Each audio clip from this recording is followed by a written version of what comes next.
3, 4, 5, 6.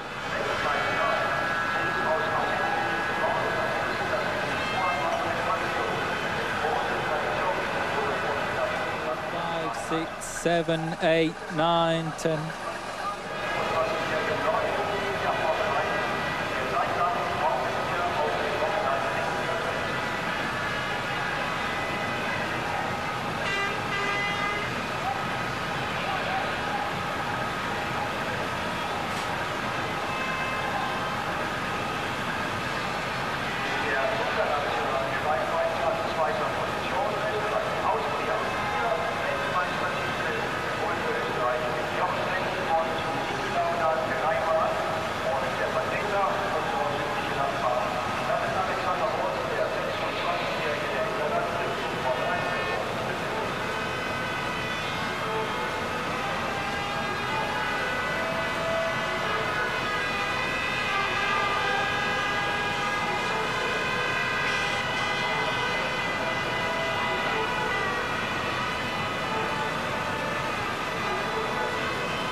Das, meine Damen und Herren, das war die Flaggenparade aller Teilnehmer Nationen beim großen Mobilitätspreis von Deutschland hier auf der Hockenheimring.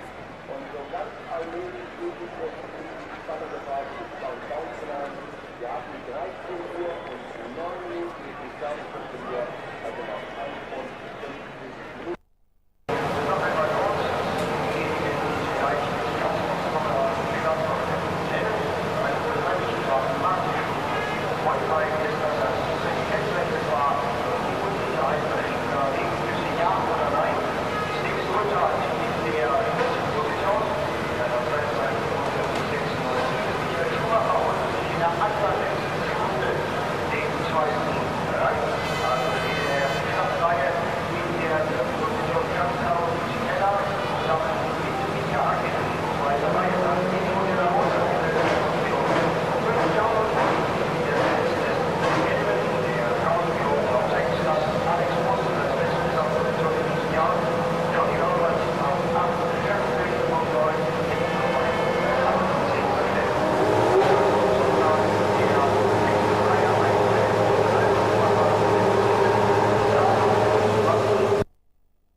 Time for the German Grand Prix.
Winning in '99, the German Grand Prix provided rich pickings for British drivers. Stewart, Surtees, Moss, the Hills and the Hunt of all triumphs, and today David Coulthard tries to join the club. Well, welcome to Hockenheim. It has been dry all day. Those clouds have a habit of dumping a lot of heavy stuff very quickly indeed. 21 degrees the temperature, 26 degrees on the track, and showers are forecast. Good afternoon to you all. Well, one good thing about the totally unpredictable weather here was that it provided us with a very unusual and perhaps the most dramatic qualifying hour of the season. We saw a real cavalry charge at the start and a fantastic twist in the tail as well. Martin Brundle reporting. The weather in Germany has been no better than for the British Grand Prix. The crowds arrived well prepared, and good job they did too. Look at the rain coming down just a few minutes before qualifying would start. A traffic jam at the end of the pit lane, but the good boys that they are, they did not jump the red light, but they all needed to get out as soon as the green light came on. Away they go. They know they could have just one flying lap of the afternoon to get a grid position in. But they also needed a clear lap, and Frentzen in the yellow Jordan appears to blatantly jump the first chicane to get track position. He said it was to avoid the tyre smoking incident ahead of him. The steward said otherwise, and they took away his fastest lap of the afternoon. Well, I didn't have any time advantage from that because it wasn't a timed lap. And I don't see where is the advantage of that anyway to take a quickest time away.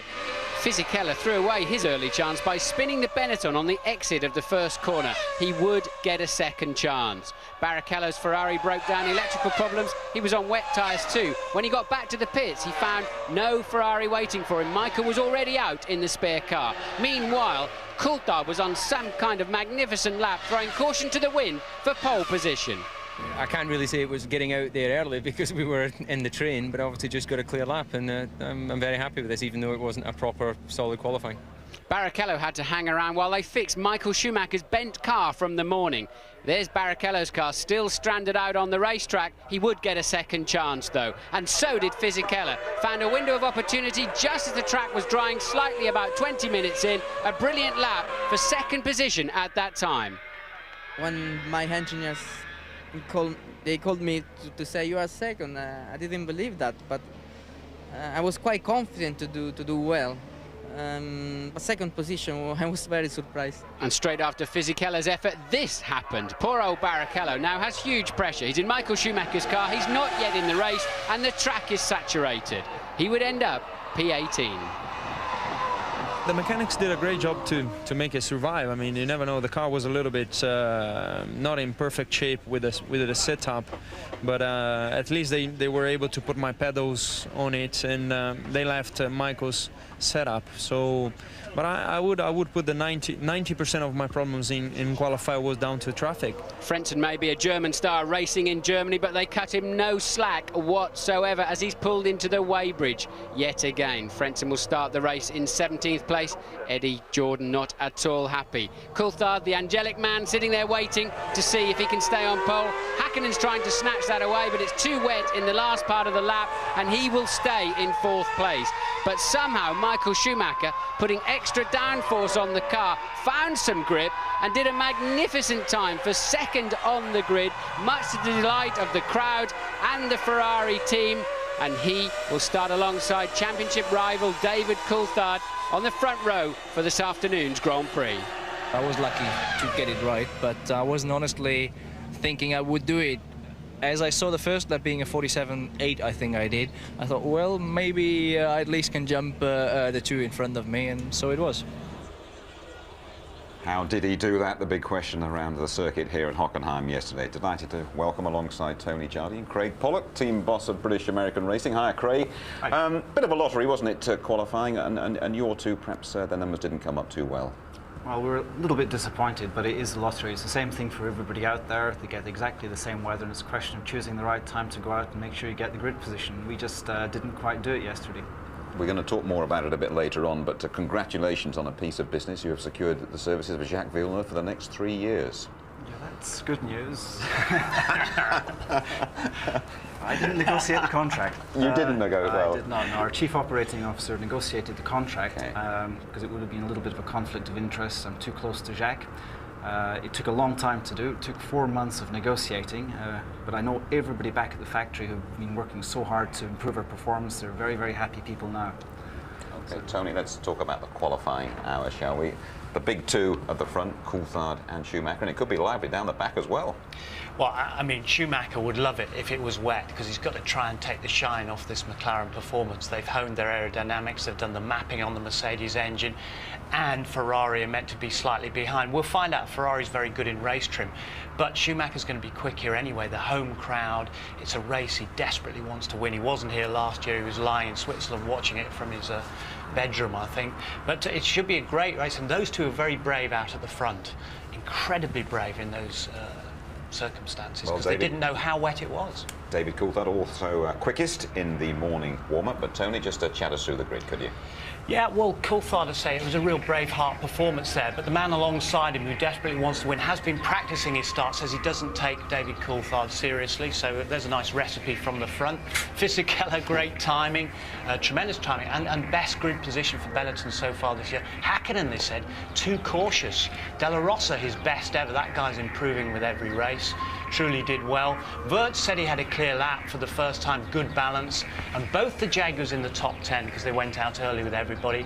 Villeneuve had to take the spare car, but he did very well. Honda have got this revised engine here. Verstappen, Zonta again up there. He's been improving last 3 races. Heidfeld went out at the same time as Verstappen. Ralf Schumacher lost on his settings apparently. Button was affected by Fisichella, spun in front of him. That's why he's back there. Then Frentzen, as we saw earlier, had been adjudged to go the wrong side of the chicane, getting ahead of 2 people. Barrichello, we know he had to go back there. Deniz back there. Then Mazzacane and Genet in the 2 Minardis at the back of the grid. Thanks very much indeed, Tony. So then, Jacques Villeneuve, the 1997 world champion, will be staying at British American Racing for the next 3 years. The Formula One grapevine had been buzzing with stories that the Canadian was on his way. Not so. Louise Goodman reporting. After weeks of speculation, Jacques Villeneuve has turned down an offer from Benetton and re-signed for BAR in a deal rumoured to be worth $25 million a year. It wasn't easy because there were other good options. So it wasn't easy at all, mostly after 2 difficult years where promises of before the first contract didn't really come through. The team has been progressing a lot and the fruits are starting to happen now in the last few races, and it's still happening. Honda's putting a lot of effort The team is putting a lot of effort into it as well. And I knew what I had here when I would have been going to promises. Now BAR have to keep their promises and deliver wins, or Villeneuve's free to leave. The team has to be performant. If the team is not performant, then I will walk away. Giancarlo Fisichella's seat at Benetton now looks to be safe. He's expected to re-sign with the team for a 4th consecutive season. And Williams refugee Jenson Button has been talking to Benetton boss Flavio Briatore about the 2nd seat. Jenson is good, he's very promising this season. I believe for the first season, very, very good job. But, you know, there's a lot of people around him, and I don't like this kind of situation, because what you have is only the prices go up, and sometimes the volume is not that, you know. Let's see. McLaren test driver Olivier Panis has also been linked to Benetton, although he's more likely to join Villeneuve at BAR. Johnny Herbert's off to America looking for a career in champ cars. Jenson Button's a possible replacement at Jaguar, but Scotsman Dario Franchitti is favourite to get the drive. He tested the car at Silverstone last week. We're choosing not to say anything about what our driver plans are for next year, so I won't say anything more than I've already said. But on the matter of Dario, I think he did as much as could reasonably have been expected given the circumstances of the test. Heinz-Harald Frentzen had been talking to Jaguar, but he's opted to stay put and signed a new 2-year deal with Jordan Honda. OK then, Craig, quite a few people are surprised that Jacques Villeneuve has decided to stay with a sort of down-table team, if I can put it that way, and not move on. How do you react to that? Well, I don't know why they would be surprised. Jacques started to say in the press conference that he'd had certain promises that weren't kept. That was that we expect to be far more performant, as I think Jacques used that word. Performant was the word, That comes from performant in French. It's a direct translation. Our performance has actually been pretty bad in the first year, but it's not because we're bad people or a bad team. The team has just taken a long time to build up, and a lot of effort's been put into it. And the promises that have been made are not promises this year. What we're doing is we're saying, by this time we're going to do this, by this time we'll do that. Our design office has improved. Everything has improved inside the team. The way we produce the parts have improved. The way the team works together has improved. And that's what he's meaning by these promises. You see, I think people believe that Villeneuve is one of the best around. He has been a world champion. We've got a couple of little facts and figures to show you here that compares his career, really. Well, that's at Williams. I know they have been around for ages, and BAR have only been around a couple of years, but look at that. 49 races, 37 finishes, 11 wins, and the World Championship, and 180 points. BAR, and those figures really speak for themselves, don't they? 26, just 11 finishes, 4 with points, the best of 4th. A total of 11 and 44 races since Jacques last won a Grand Prix. And out there, they say, well, he's not going to win with you. I think they're wrong.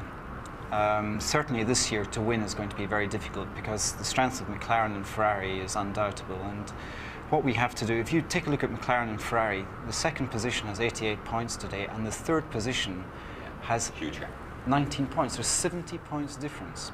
And what we have to do is we have to fight our way up into 4th place, then into 3rd place. But even in 3rd place in the championship, to try and win a race against McLaren and Ferrari, that's the problem. So I wouldn't say the problem really lies with British American racing and winning.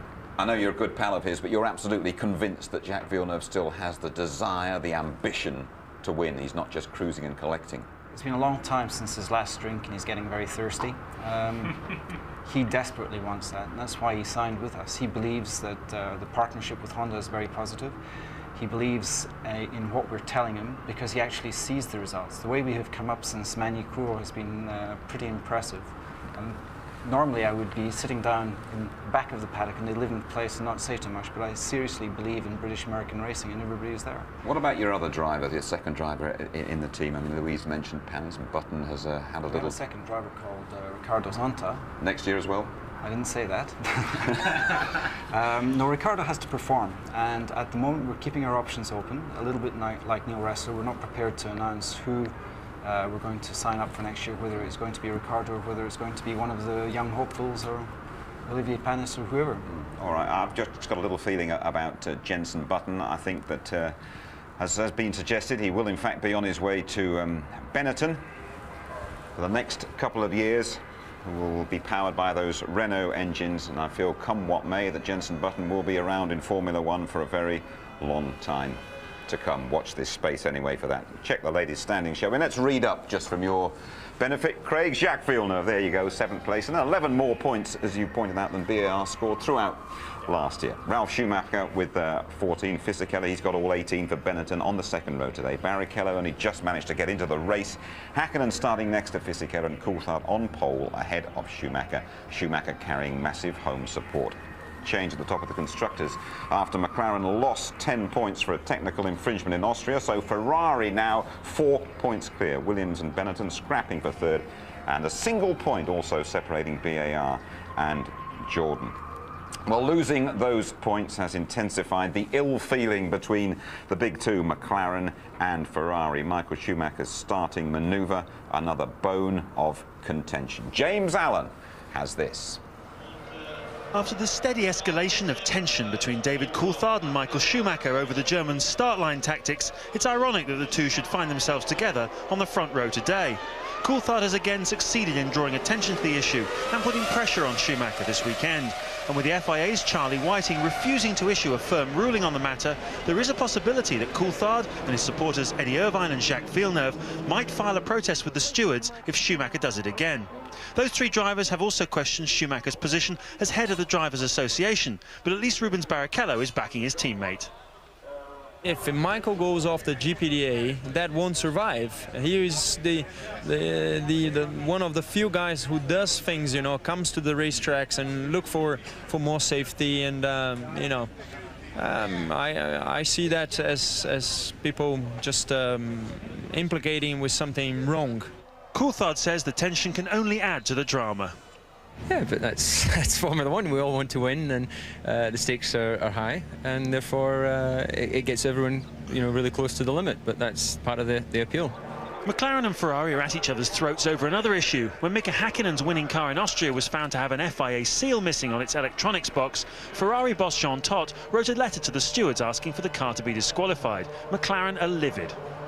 This was a matter between the stewards of the meeting, representing the FIA, and the team, and there just isn't a protocol for another team to become involved. So this was just sort of blatant lobbying, which I found pretty distasteful. If you do remember well, we had some problem in the past with some teams all present at the hearing or putting in evidence things which would have been much easier to raise before the start of the race, so it was just aggravation.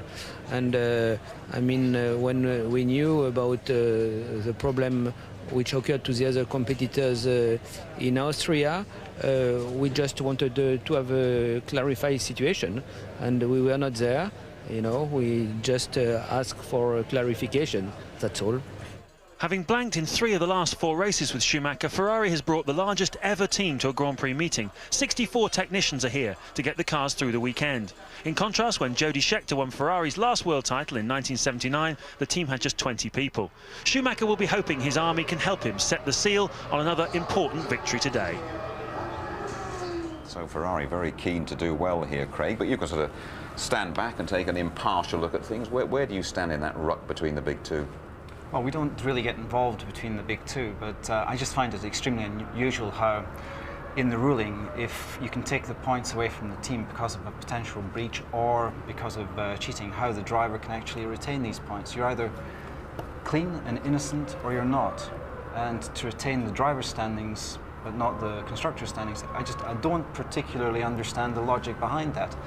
I certainly don't want to get in between the two big teams. What we are trying to do from our perspective as British American Racing, the new boys on the block, the young kids, is actually try and step up there with them and be part of them. And the way that Michael Schumacher starts a race? Normally very well, but he is capable, and he's shown this with Jacques when Jacques won his championship. He's capable of making certain moves. And the problem is that he gets away with it. The sport doesn't do anything about it, and what he did with David Coulthard was, in my mind, incorrect. And certainly I know that if he goes anywhere near Villeneuve in the same sort of move, it will not be tolerate it. I think we get the gist of what you're saying. Tony, David Coulthard's ahead of him. He starts on pole, and he's gone very well in warm-up, but he had a moment there this morning, didn't he? Yeah, he still remained fastest, but the thing is, he's in the race setup now, and you know, he's got the fuel load on that he's going to go in the first stint, whatever, and he's on the edge, he's on the limit. He just got slightly offline, and he got off on the dust.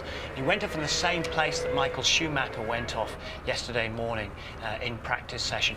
Just a gentle nudge of the tyre barriers there, so I think he'll be okay. OK, Tony, thank you very much indeed. Well, the Ferrari haven't done all that well here at Hockenheim in recent times, but they can draw great encouragement from their performance here last year when David Coulthard was, well, a bit off-key. Mika Häkkinen gets away well, so does Frentzen, slots into second place, and Salo is sprinting up on the left and taking second position. Ferrari and off goes Pedro Diniz into the tyre barrier. Barrichello goes through and takes Heinz-Harald Frentzen and fourth position. Oh no, that's a bit of Coulthard's front wing gone missing. And the McLaren mechanics are out of the pit lane. There is the new nose, which is going to go onto David Coulthard's car. Into the garage goes Rubens Barrichello out of the race. That's a novel way to overtake somebody, David. David deciding, I'm going to outbrake you somewhere, somehow. I'm coming through, get out of my way. There's a fuel rig problem here at McLaren. They're having to change over to Coulthard's fuel rig, look. Salo leads the German Grand Prix, pursued by Irvine and Frentzen.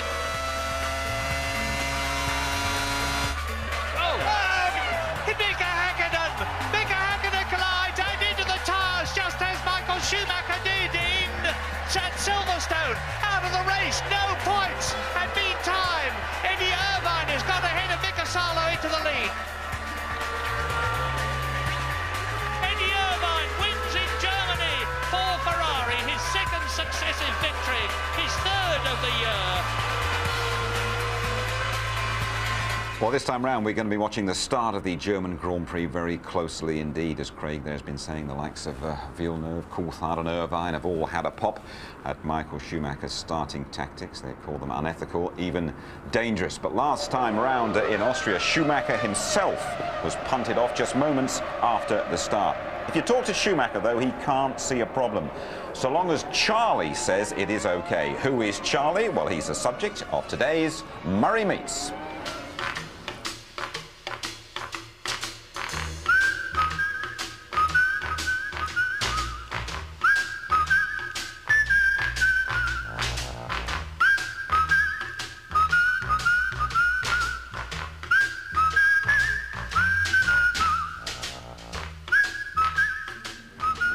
Formula One is an enormously complicated and technical sport where fractions of a millimetre count and where massively funded teams try to beat each other and the system. Now, the man who's responsible for making the system work is the FIA's race director, Charlie Whiting, and we're here in race control at Hockenheim. But Charlie, tell me, what do you do before the race at the actual race track? Before the race, Murray, well, I usually arrive on a Tuesday evening or Wednesday morning. First job is to inspect the track, make sure that the track is how we asked it to be from the previous year's report. We'd do an inspection probably on Wednesday morning, and I'd meet with the clerk of the course. He's the guy that looks after all the marshals, tells all the marshals what to do. Then we meet with him, discuss regulation changes, things like that, and general running procedures for the event. Then obviously I get involved with the scrutineering of all the cars. That usually takes place on a Thursday. Then we have what we call a sort of final systems check between 1 o'clock and 3 o'clock on a Thursday. We run safety car and medical car around at high speed. Do you go in it? I don't know. I sit here in race control. Right. Far too tricky for me, that one. Now we just sit here, we make sure everything's working properly, timing, cameras, television, the pit speeds, start lights, jump start systems. Now you've got this ultimate responsibility of getting 22 800 horsepower cars off the line to start the race. Tell me about that. first of all, when the cars come back at the end of the formation lap, you have to make sure they're all in the right position. We have electronic means of knowing that with jump start sensors in the ground, etc. Then I have to make sure they're all in position and then start the countdown. Is it computerised or is it whiting? No, it's me. I press the button. You physically look at it, decide it's ready to go. The red lights come on by themselves, and then after a suitable time, we start it. And when the race is on, yes. you lie back and take it easy, do you? Yes, very relaxing normally. Come on, what's going on? After a couple of laps, I stay down at the starting position there for a couple of laps, then run up to race control and sit here and just watch the race and make sure everything gets done properly. You've got about 16 or 18 screens here showing you the whole circuit. But do you watch the race or are you watching the screens to look for incidents? No, we watch the screens. Here, for example, we'll have cameras focusing on the chicanes to make sure cars don't cut the chicanes and things like that. Then we'd have to look, if a car did cut a chicane, we'd have to look and see if it gained any advantage from doing it, things like that. Everybody's going on these days about wanting to see more passing in Formula One. I mean, do you think it is actually feasible? Is there a system or car design that would make that possible? I think, as usual in Formula One, it's a combination of many things. I don't think it's one simple answer to it, like changing the tyres, changing the wings. I think you would need to look at an entire package, including the circuits. So it's far from simple, and I think, in a nutshell, if it was easy, teams would do it, because they would love to pass other cars, if it's that simple, but it's not. But we've talked about it at length, obviously, in technical meetings and with team principals, and don't think anyone has the answer, but I have some ideas which are probably best not to share with you just at the moment. Meantime, have a good race. Thank you very much. Cheers. Start of the German Grand Prix, just over 15 minutes away. Let's have a quick word with Rubens Barrichello. He is with Louise. Very much, Jim. Thanks, Jim. Rubens, not a brilliant qualifying session yesterday, but I mean, you are where you are, back here. At least overtaking is quite easy here, isn't it? Well, I wouldn't say it's easy, but it's... for a man of your talent. I would rather happen here than Hungary, for sure. So, you know, the car is as good as if I was on the first row, and there's no exception. We have to try a few bits and just to see where I can finish. There's talk of rain this afternoon. What's this place like in the wet from a driver's point of view? The problem is the visibility. It's completely zero. So if it happens, I hope it happens in the middle of the motordrome, but not on the straights. Well, have a good race, Rubens. Thanks for talking to us. Thank you. Rubens Barrichello coming off the worst qualifying performance of the year for him. Now, before you pop back over the circuit, we've taken a couple of Deutschmarks off you here. You've had a little fun bet without the big two, and you've got Villeneuve to get up there on the podium. You sure about that? No, I'm not sure about that, but where's my money going to go? We're paying the kids so much, I may as well lose some more money. Now, I think that in Austria, we finished 4th and we fell back to 15th. So if we finish 4th, falling back to 15th, Barrichello behind, then the next place up is 3rd. So we've got to at least look at 3rd and just hope the weather holds out. It is apparently just started to spit with rain. What is your reaction to that? Get me an umbrella. You've got to go back through that tunnel that was flooded a couple of days ago. So, if it is raining, then it's down to strategy, and let's just hope that we don't make the same mistake that we made, or stupid mistake we made in Canada. We can do it the same as any other team can. Both drivers are good, and the team's good enough to do it. Craig, thanks very much indeed for joining us. Thank you, Jim. Always a pleasure. Thank you. Thanks a lot. Well, there we are. There they are. Threatening again, the old Hockenheim clouds. Dry at the moment, 23 degrees on the track, 21 degrees the air temperature. But my bet is it's going to rain. But when you rejoin us, we'll take you round Hockenheim in a Ferrari.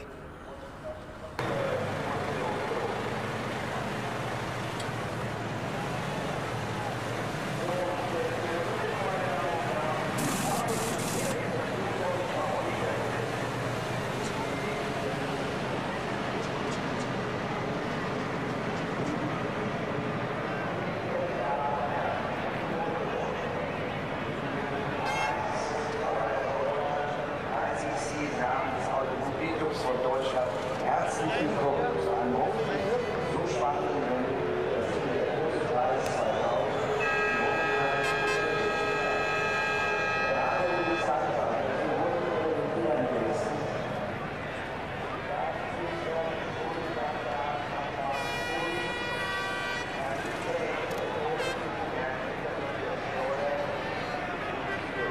Einrichtiges und sympathisches Signal für den Motorsport. Ich danke allen Teams, Fahrern, Funktionären.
Sean Laser, I don't think you've ever been unlucky enough to qualify this far back, but with a bit of rain, could you make something out of this race?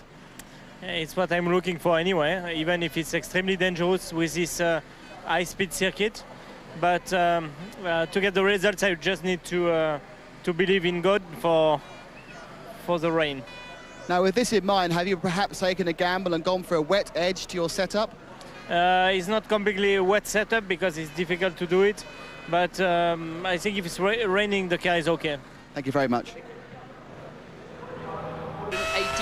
miles an hour and down to turn one. The magnificent grandstands on the left, brake down to just 120 in fourth gear. Get back on the power, sweep to the outside, and you're on your way into the countryside.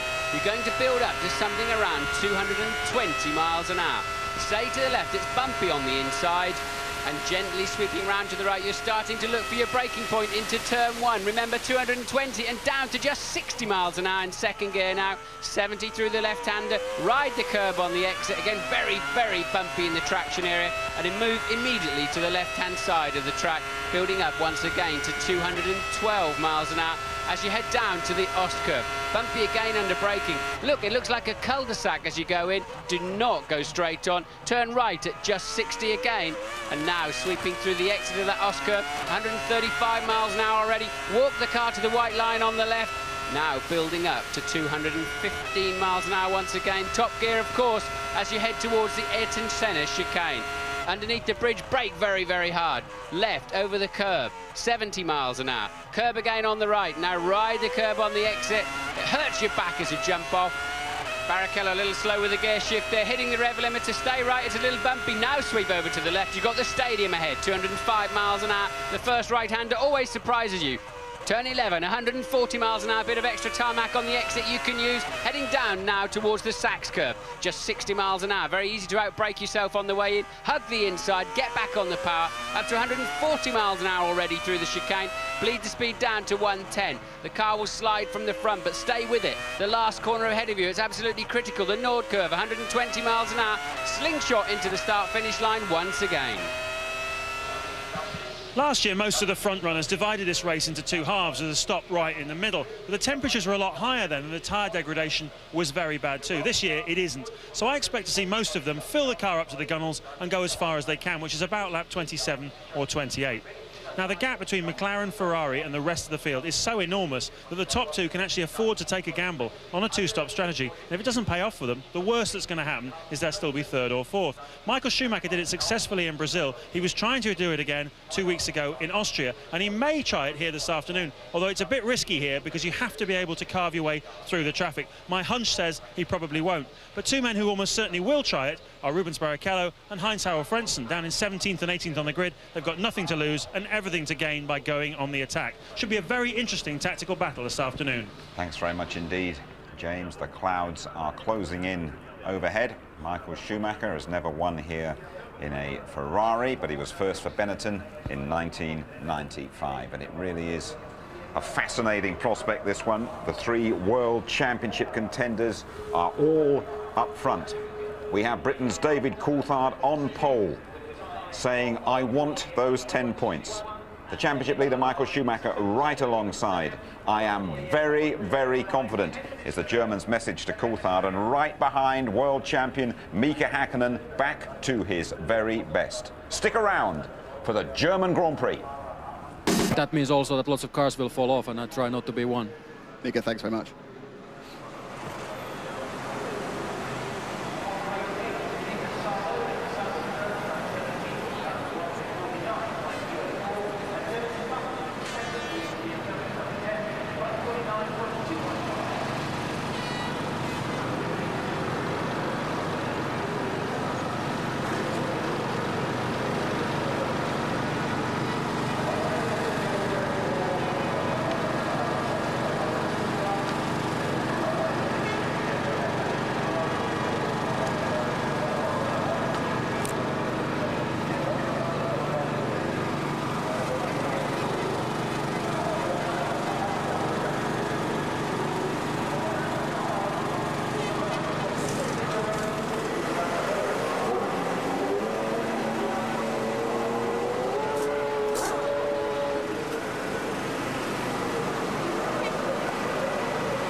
Gerhard Berger, what advice were you giving to young Jenson Button just now? It's my secret and his secret. This is a circuit that you love very much and you won here with Benetton. So are you going to be sad if it starts raining? Will that be bad? No, I think where we are in the starting grid, the rain could be something helping our situation a bit. I mean, it's difficult here in the rain, but if it's dry, we're going to have very little chances to get into the points. So I think it's more risk, but if it would be up to me, I would take the risk. Okay, thank you very much and good luck, Gareth.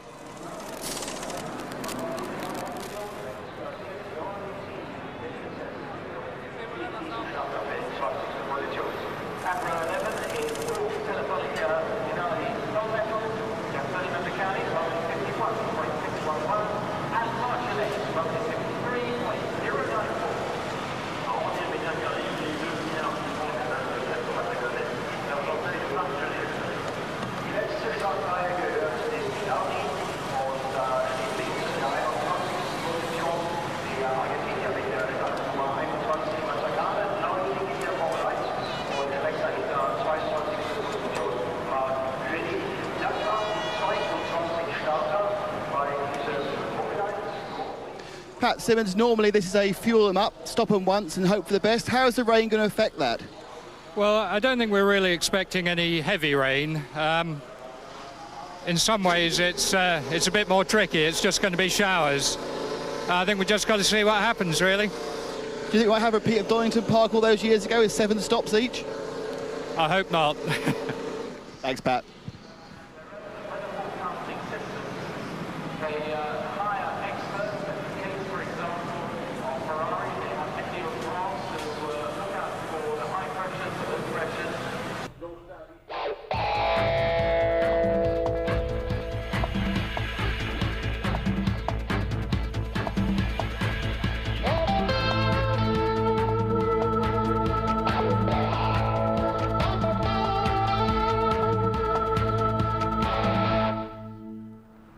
It is the German Grand Prix at sold-out Hockenheim. Over 100,000 people packed into the stadium section. Klaxons and firecrackers at the ready, primed to celebrate a Michael Schumacher victory.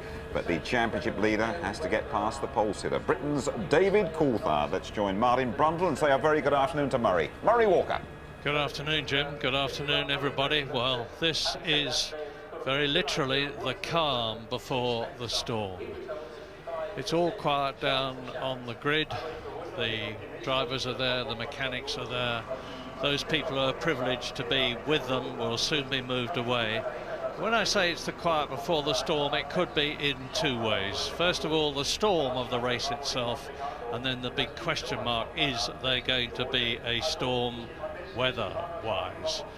Certainly not, we hope, like Friday, because that was quite incredible. The pits were awash with water. The tunnel, which joined the far side of the track to the paddock, was 4 feet deep in water. It took the combined efforts of all the fire brigades around here a long time to get the water clear. And we know that there's a possibility of rain this afternoon. And this place is very, very dangerous indeed when it's wet, because the course goes slashing its way through dense pine forest once they've turned out of the stadium section that you're looking at now. And those tall pines hold the water. The wind can't get through to clear the droplets away, and visibility is virtually nil. Martin, you've done it. Yes, it's, I have to say, Hockenheim in the rain. It's, you know how much I miss driving. It's one of the few days where I'd rather be up here cuddling you, Murray, than on the grid or in a Formula 1 car, but don't take that the wrong way. And I've spoken to 3 teams down on the grid, and anywhere between 20 past the hour and 22 is when they're expecting it to rain. So 20 past 2 here locally, up to 20 to 3. They're expecting it to be spitting with rain lightly at the beginning of the race, which it is indeed doing as we speak, but very, very lightly. We've got a track temperature of 21 degrees centigrade, so it just burns away quite quickly. And we think that Coulthard and Schumacher at least have added extra wing on the grid to allow for it. And I think the teams will also add a bit of fuel, Murray, to try to give themselves a bigger window of when they can take that pit stop to adjust it according to the rain, if indeed all these weather forecasts are right and it does rain later on. I'd imagine them coming in around lap 25-ish. The safety car leaves the grid now, which is all part of the procedure. That will go around to the back, and so we know that there are no hindrances around the track, and the procedure is well underway to get this German Grand Prix going, Murray. It's quite ironic that the man who has been complaining so much about Michael Schumacher cutting across him at the start of races, and particularly the Austrian Grand Prix, David Coulthard, is in pole position. And next to him, or at least just a little bit further back on the front row, is the man he's been complaining about, Michael Schumacher. So again, we've got McLaren in pole position. It's the 10th time that David Coulthard will have started from pole position in his career. And just there you see Michael Schumacher, who's got more pole positions of the current drivers than anyone else, 27 of them, and Mika Häkkinen, the man who is 3rd in the World Championship and who Michael Schumacher still insists on regarding as his chief rival for the World Championship, notwithstanding the fact that David Coulthard is 6 points behind him and Häkkinen there is 8 points behind him. Häkkinen in 4th position on the grid. Now, I heard a Porsche driver saying from the Porsche Super Cup race earlier on today, who started on the right-hand side of the grid, Bernd Mailander, who's actually also the safety car driver in Formula 1, heard him saying it's incredibly slippery on the right-hand side. There's a lot of debris, a lot of tyre rubber. That is a part of the track that is simply not used here at Hockenheim. That's the left-hand side you're looking at from Fisichella's car on the 2nd row. Michael Schumacher there is on the right-hand side of the grid, and he said there's so little grip over there, you just never come down there, because it's such a fast turn 1 here shortly afterwards. So all the running done down the left-hand side, but that won't necessarily stop Michael Schumacher from getting away well. Well, watch those lights. This is not the race start, of course. This is the formation lap. Yeah, we've got a staller. Car stalled on the grid there, right at the back. It looks like Jenson Button to me. It is indeed Jenson Button's Williams He's stalled on the grid, and as everybody has passed him, that means to say that he will have to join from the back. He may even have to start from the pit lane if they don't get the car going quickly. Yeah, sort of thing I'd have expected Jensen to do early on, but not this far into the season. But it may not have been his fault. Sometimes the clutch clearance is so tiny on these cars, and if it drags a little bit, you pop it into first gear and it just kills the engine. There's a tiny, tiny flywheel on these Formula One engines that rev to the best part of 18,000 RPM, and they're so easy to stall. But Button away, as you say, Murray, he can catch the field up very easily. That's no problem, as long as he knows the rule book that he must stay at the back, and I'm sure the Williams team will be reminding him of that. Yeah, now there's two things to watch in this race in particular. There's the race at the front, of course, Coulthard, Schumacher, Mika Häkkinen, and hopefully Fisichella up there in the Benetton. There he is. And I remind you that starting from 17th position is Heinz-Harald Frentzen, who was on the front row of the grid in the Jordan last year and finished third in the race. And in 18th position is the Ferrari of Rubens Barrichello. And they're going to be scything their way through the field, probably on a very, very light fuel load.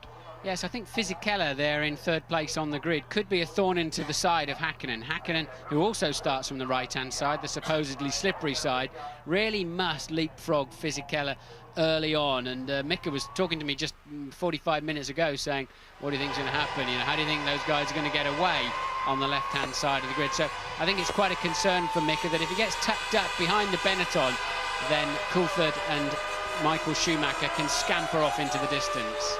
And the sun is well and truly out now. The track temperature has risen just a little bit, so that's a good sign. Let's hope it's a dry race. It makes so much difference to everybody, and particularly here at Hockenheim. Yes, it summed up the whole weekend when, with the umbrellas on the grid. One moment they were covering the drivers from spitting rain, and then it was beating down sunshine that the umbrellas were for. So we were with Fisichella there on car camera. Be nice if we could have a ride with Frentzen or Barrichello, particularly Barrichello, because he's got an on-car camera, and it'll be interesting to see him fighting his way through the field. So they line up now in the usual 11 rows, two cars. The left-hand side of the grid is the pole position, and there is the man in pole position for this 45-lap race, David Coulthard. The Ferrari pit, the garage, and they're all getting into line now. Yes, I noticed Coulthard hasn't pointed his car towards the Ferrari at all. He's expecting, I would imagine, to stay down the left-hand side of the track and not have to go over and cover his line against Michael Schumacher. It's crucial how they all get away. 3 lights, 4 lights, 5 lights, and in Germany, it is go! Schumacher. And Coulthard gets away. Schumacher tucked up behind him, and Häkkinen goes round and straight into the barrier goes the Benetton, and there's a Ferrari down there as well. That must be Rubens Barrichello. That must be Rubens Barrichello, or it's Schumacher. It's Schumacher. Incredible. And Fisichella. They started third and second on the grid, and Michael Schumacher is out of the race before it's hardly begun, and the McLarens are already first and second, with the Frentzen and with the Jordan of Jarno Trulli up in third position.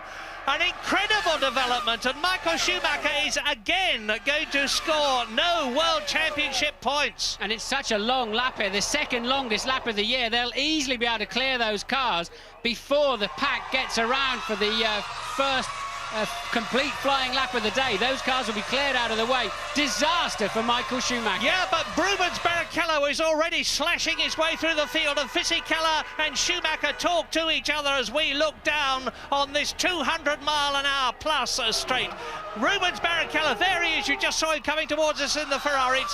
It's McLaren leading, McLaren in second place, the Jordan in third position, and the lead driver is Mika Häkkinen with David Coulthard tucked under his gearbox, and De La Rosa in the Arrows, who's been going so well, is in fourth position, and the two Jaguars of Eddie Irvine and Johnny Herbert are up there, both of them in the points, 5th and 6th at the moment. Yes, unless Herbert's past Villeneuve. Herbert's 7th according to the screens, but Hakkinen got a flying start. Michael got away well too, but seemed to stutter. Yellow flags are out on the start-finish line here, just to tell the driver, wave yellows to tell the drivers they're recovering those cars. No sign of a safety car, no sign of a red flag, and Michael Schumacher is out of the race for sure. And Barrichello has already gained 8 places. He's up from 18th on the grid to 10th. 2 of those, there he is pulling out, you see, and passing Zonta in the BAR, coming up behind Jacques Villeneuve in the other BAR. For Ferrari now, and for Italy and for Brazil, it's all down to Rubens Barrichello. And I think I just saw Johnny Herbert passing Irvine too. The Jaguars are running Linus third in 5th and 6th. They did clear Villeneuve, as has Verstappen now, who's 8th.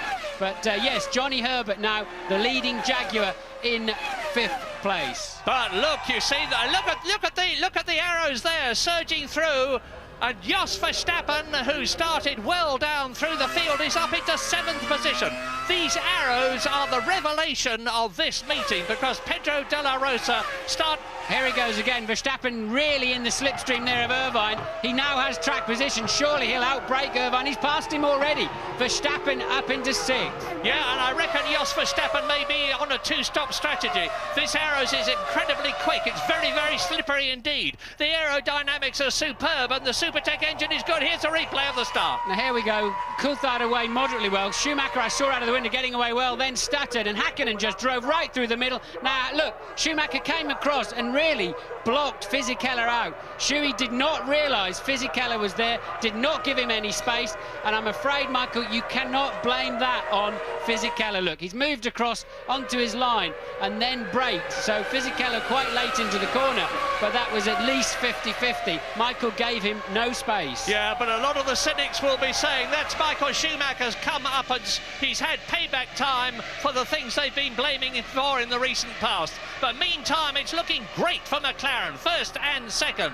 Trulli is 3rd, De La Rosa is 4th, and look at Barrichello. Barrichello out past Eddie Irvine, who is in 7th position, and there we're riding with Barrichello now as Irvine fights back. Well, that was astonishing. Irvine had more straight line speed, now turns in on Barrichello, which he was entitled to do.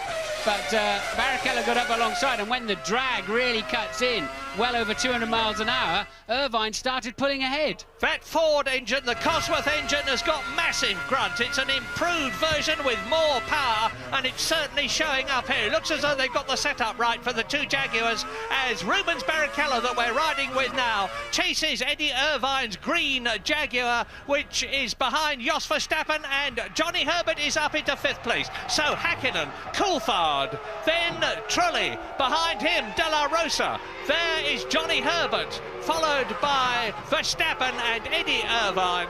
Well, the good news so far for Britain is that the Jaguars are well up. Yes, and now Barrichello's got a much better run on Irvine earlier on in the straight. Now let's see the drag cut in. Can Barrichello make it stick this time? Yes, he's got the line up the inside. Irvine just falling back down the field at this stage. And that's Eddie Irvine, of course, who won this race brilliantly for Ferrari last year, thanks to the support of his teammate, Mika Salo, who was replacing Michael Schumacher after the German had broken his leg in Britain. Coming through now to complete lap 3. Mika Hakkinen leads David Coulthard. The gap between Coulthard and Trulli is 1.3 seconds, but again, as in Austria, Pedro de la Rosa, who was superb in qualifying, is magnificent here. Look at the orange arrows. There's a big gap between it and the green Jaguar of the red-helmeted Johnny Herbert, who has got Verstappen behind him, and Verstappen has got Barrichello ready to pull out and in the Ferrari and try to get up into the top 6. If in the red Ferrari, Barrichello can get past the orange arrows there of Jos Verstappen, the Dutchman, who was not in very good odour this morning because in the warm-up he drove into Jacques Villeneuve's BAR. Yeah, very silly accident on the outlap first thing this morning, and damaged both the arrows and Villeneuve's BAR quite extensively, and he had to go and apologise, that's for sure. And look, Verstappen again struggling to slow that arrows down. I think they've got tremendous straight line speed, but struggling a little bit into the braking area, and Barrichello lines up his next victim, but this one's got more straight line speed than the Jaguar he's already overtaken of Irvine. Yeah, and we've learned here that next year Arrows are going to have the Peugeot engine exclusively, and that will do them no harm whatsoever. So they're in great shape But McLaren are in even better shape because they are on a potential 16 World Championship points at the present moment, with Mika Häkkinen bidding for 10 of them to win the race. But we're now on lap 4. It's a 45-lap race, so we've gone about 1/10th distance, 1/11th distance. Coulthard on a very fast lap at the moment, edging up a couple of tenths in each section on Mika Häkkinen. Interesting problem here for the McLaren bosses, Murray. They've got two drivers that can take the championship, as they had 10 years ago with Senna and Prost. But now, with Schumacher out of the race once again, what are McLaren going to do about their front two, who are now just 0.6 of a second apart? And Trulli is hanging on remarkably well there in the Jordan, as is De La Rosa in the arrows behind. I think Pedro De La Rosa is absolutely magnificent, the young Spaniard.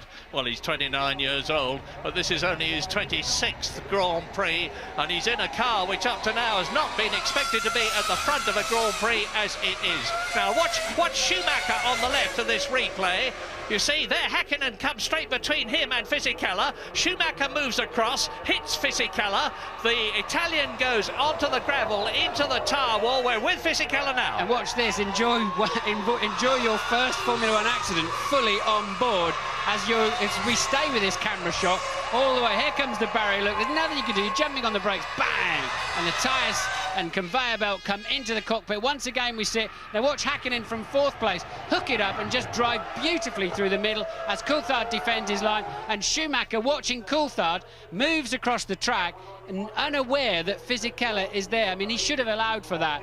I really can't think Michael has too much to gripe about as the Ferrari team put their head in their hands. Yes. I don't think they can gripe too much about Fisichella there. That's Willy Weber with his head in his hands, the man who's guided the career of Michael Schumacher. He's the only team manager to have his own Learjet. Plenty of the drivers do, but Schumacher is so wealthy that even on 20% of his income, Weber can run a Learjet. Now look at this. This will be Barrichello, I assume, overtaking Verstappen, and he makes it stick into the second chicane. So Barrichello now is up to 6th place.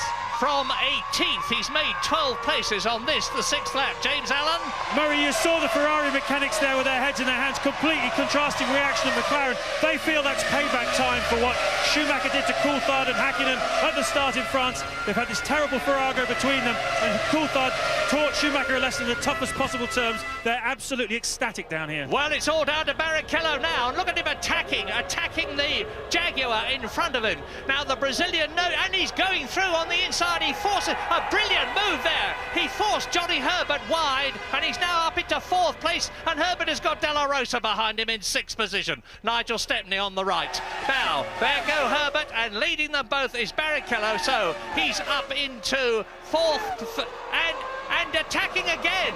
De La Rosa having a go at Herbert. That's Verstappen having a go at Herbert, and Johnny was on the defensive. I think Barrichello surprised him at the inside into the first chicane. Textbook manoeuvre there from Rubens Barrichello. Brilliant driving at the moment, and Johnny then on the defensive. It gave Verstappen a run at him. Johnny managed to fend that one off, and look how quick, and Verstappen won't get through there now, but look how quick Barrichello is moving away from them. Yeah, this is an example, though, of how they slow each other up, because Barrichello was 1.2 seconds slower than Häkkinen and Coulthard with a clear track in front of them, and he is now in black position. There he is, but with Johnny Herbert, Häkkinen leading, Coulthard second, Jarno Trulli still in the Jordan, 2.4 seconds behind David Coulthard, who is 1 second behind Mika Häkkinen. This race has got a long way to go yet. We're on lap 7. I think there could be a lot of action yet. I saw when we were on board with Barrichello, they were moving the film, protecting his camera shot, and it was raining slightly. Remember, it could well still rain in the next half an hour in this race, and I think we could see quite a lottery at that point as to who can stay on the track and if and when they come in. And this is another shot then of Barrichello passing Johnny Herbert into the first chicane. Johnny beginning to turn in and had to turn back out again. Great move there from Rubens. And Johnny Herbert is still in the points in 6th position. So let's have a quick look at the top 10. It's the two McLarens, Häkkinen and Coulthard. Then Jarno Trulli's yellow Jordan. Look for it. It's getting further and further back. There it is in the distance. De La Rosa in the arrows is 4th, and Barrichello is 5th in the Ferrari. 6th is Johnny Herbert, and 7th is Jos Verstappen. Both the arrows Arrows in the top 7. Eddie Irvine 8th. Jacques Villeneuve is 9th, and his teammate Ricardo Zonta is 10th. Remember what Craig Pollock was saying about the BARs. They're both in the top 10. Yes, Barrichello, now he's got some clear air. It'll be interesting to see his lap times, Murray. Remember, he's really only just 11.2 seconds behind Häkkinen, who's leading the race. So Barrichello, if he's got a strong pace, can still come through and do some damage for Ferrari this afternoon. Yeah, he's closed the gap from 1.2 seconds a lap longer to 0.6 of a second longer. And look at the way he's stretching away now from the powerful Jaguar of Johnny Herbert. There is Jos Verstappen, the Dutchman, behind him. And Tom Walkinshaw will be really delighted at the way his team is going here at Hockenheim. Johnny sort of launches his Jaguar into the corners, very aggressive turn in to almost all the corners around the racetrack. Quite strange, in fact, but it seems to be working for him up there in 6th place. Now they come out of the stadium. They're turning into the long straight now, which is the start and finish straight, into turn 1.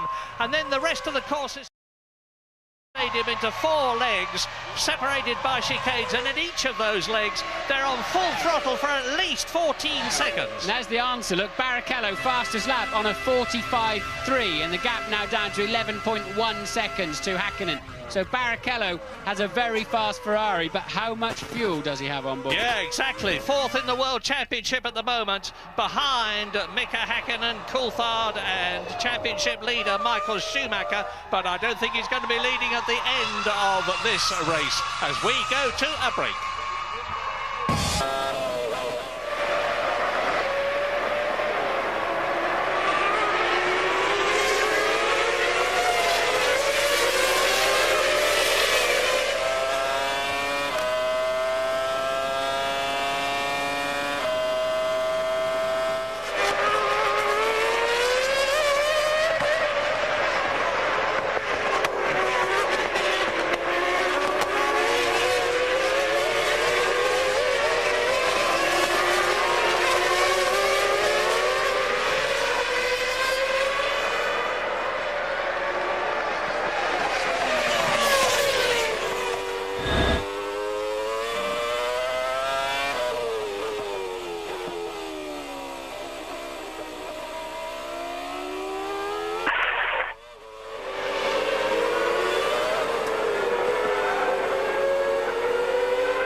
Lap 9, and this is a replay of Heinz-Harald Frentzen surging up from 17th on the grid into the position he's in now, 8th position.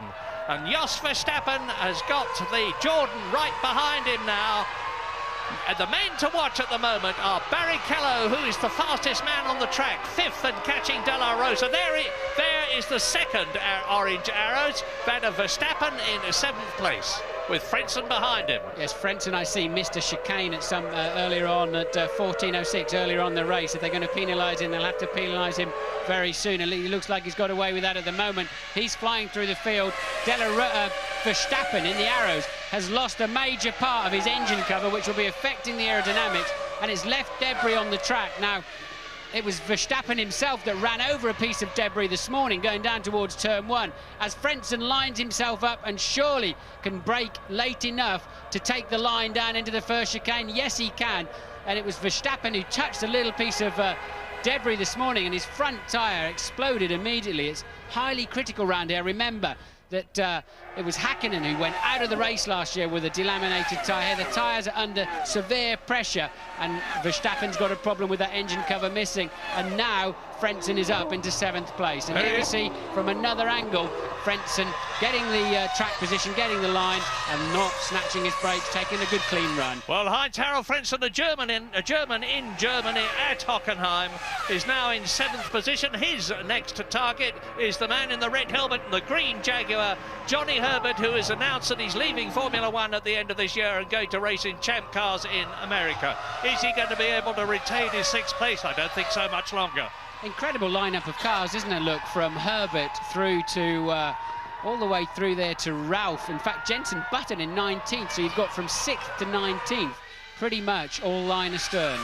Yeah, so who are they? Herbert 6th, there he is. There is Frentzen behind him in 7th, and then it is Eddie Irvine in the Jaguar, Villeneuve and Zonta virtually together, and here is Rubens Barrichello in the Ferrari, who's come up from that 18th position. We're riding with him now as he turns out of turn 1, going at 200 miles an hour up to the Clark curve, the right, left, right chicane, closing on Pedro de la Rosa's arrows, hand over fist.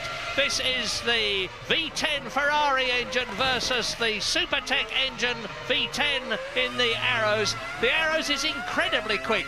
At race after race this year on the section times, the Arrows has been the fastest car. But Barrichello now has really got his dander up. He's fought his way through magnificently, and he's coming now into the Ost curve, right at the top of this boomerang-shaped circuit. Through the right, the left, the right again. They exited at about 130 miles an hour and build up to nearly 220 miles an hour as they come down to the centre curve, and there goes Heinz-Harald Frentzen past Johnny Herbert. He's in the points. Frentzen is in the points. His teammate Trulli is in 3rd position. The top 6 from Frentzen upwards are Frentzen 6th, Barrichello and De La Rosa 5th and 4th.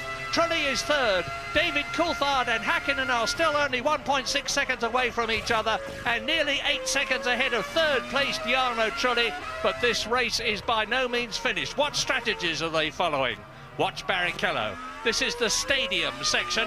They're coming up now to turn 14, the right-hander. They take that at 90 miles an hour, exit it at about 90 miles an hour where they are now, and then accelerate up to nearly 185 miles an hour. There is Trulli, 3rd.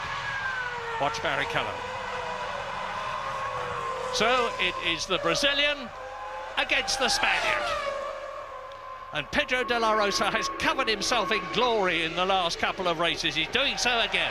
Yes, and look, Barrichello's got a sniff of a slipstream, but we know just how fast that Arrows is in a straight line. But Barrichello, we know, is excellent on the brakes into turn 1, but he can't have a go from there. He'll simply slam into the side of the Arrows. But can he get some traction out now? And, well, that Arrows is really handling well, isn't it? He really hasn't got...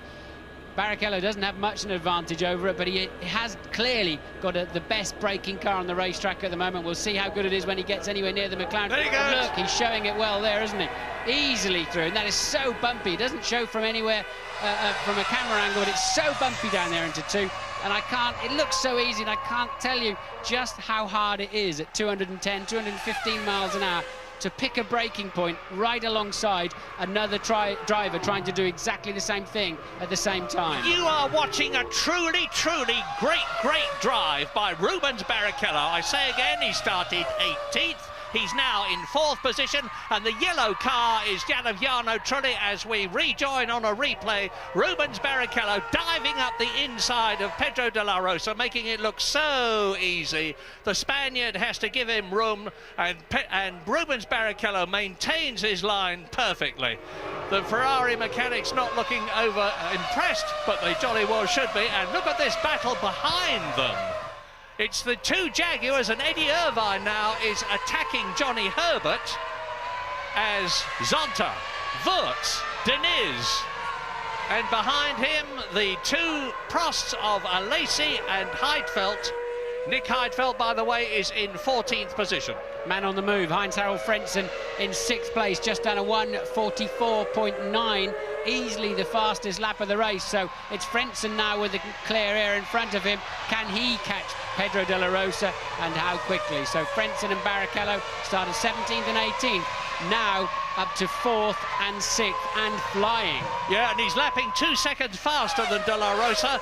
He's 10 seconds behind him, so in about 5 laps' time, Frentzen, if he keeps going the way he is now, will be right up with the 5th placed Arrows as you look at the German now. 1:44.9, the fastest lap of the race. The fastest lap last year was 1:45.2, so Frentzen is faster this year than David Coulthard, who made the fastest and record lap at Hockenheim, was last year. You were looking at the new lap record holder. Here is the race leader, Mika Häkkinen, McLaren, David Coulthard, McLaren. Still just over a second between them on this, the 13th lap, and out goes Johnny Herbert in the Jaguar. Well, Johnny's bad luck seems to stick with him, whatever circuit he is at and whatever country he is in, and the jinx has struck again. He is out of the race, and that means to say up into 8th place goes Eddie Irvine, to 9th place goes Jacques Villeneuve, to 10th place goes Ralf Schumacher in the Williams. His teammate Jenson Button is down in 19th position, having a tremendous battle with Jean Alesi's Prost and Marc Gené's Minardi. That's one of those moody slow-mo replays they like to show here. That was truly bouncing across the curbs. I don't know whether you noticed his rear wheels were completely off the ground. Frentzen is on another flying lap, and a 44.7 this time around. So Frentzen is catching De La Rosa in front of him at 1.5 seconds per lap, and he's 8.4 seconds back. De La Rosa 5th, Frentzen 6th. And there's currently just 1.2 seconds, as you can see, between Häkkinen and Coulthard. You know, the car language of those two, Häkkinen and Coulthard, makes it look very easy indeed. What's going through David Coulthard's mind, Manfred? What's going through his mind is, why can't I get the power on out of the chicanes? I've watched him on several chicanes now through the race, and he just can't seem to apply the power. And here's Trulli, and Barrichello with Trulli already, look, just a few meters behind him. Barrichello absolutely flying. We're on the 14th lap of the race, and he's really in good shape in the next few chicanes to, I think, pass Trulli. Yeah, if he gets past Trulli, he's then going to have a real battle on his hands. He's up from 18th to 3rd soon if he gets past Trulli, but he's actually lapping slower at the present moment than the two race leaders, Häkkinen and Coulthard, who are some 10 seconds ahead of him. And Barrichello's right up behind the gearbox of Trulli, just waiting in the moment to bob out from behind it as they turn into the stadium section. That is turn 11 at this 15-corner circuit.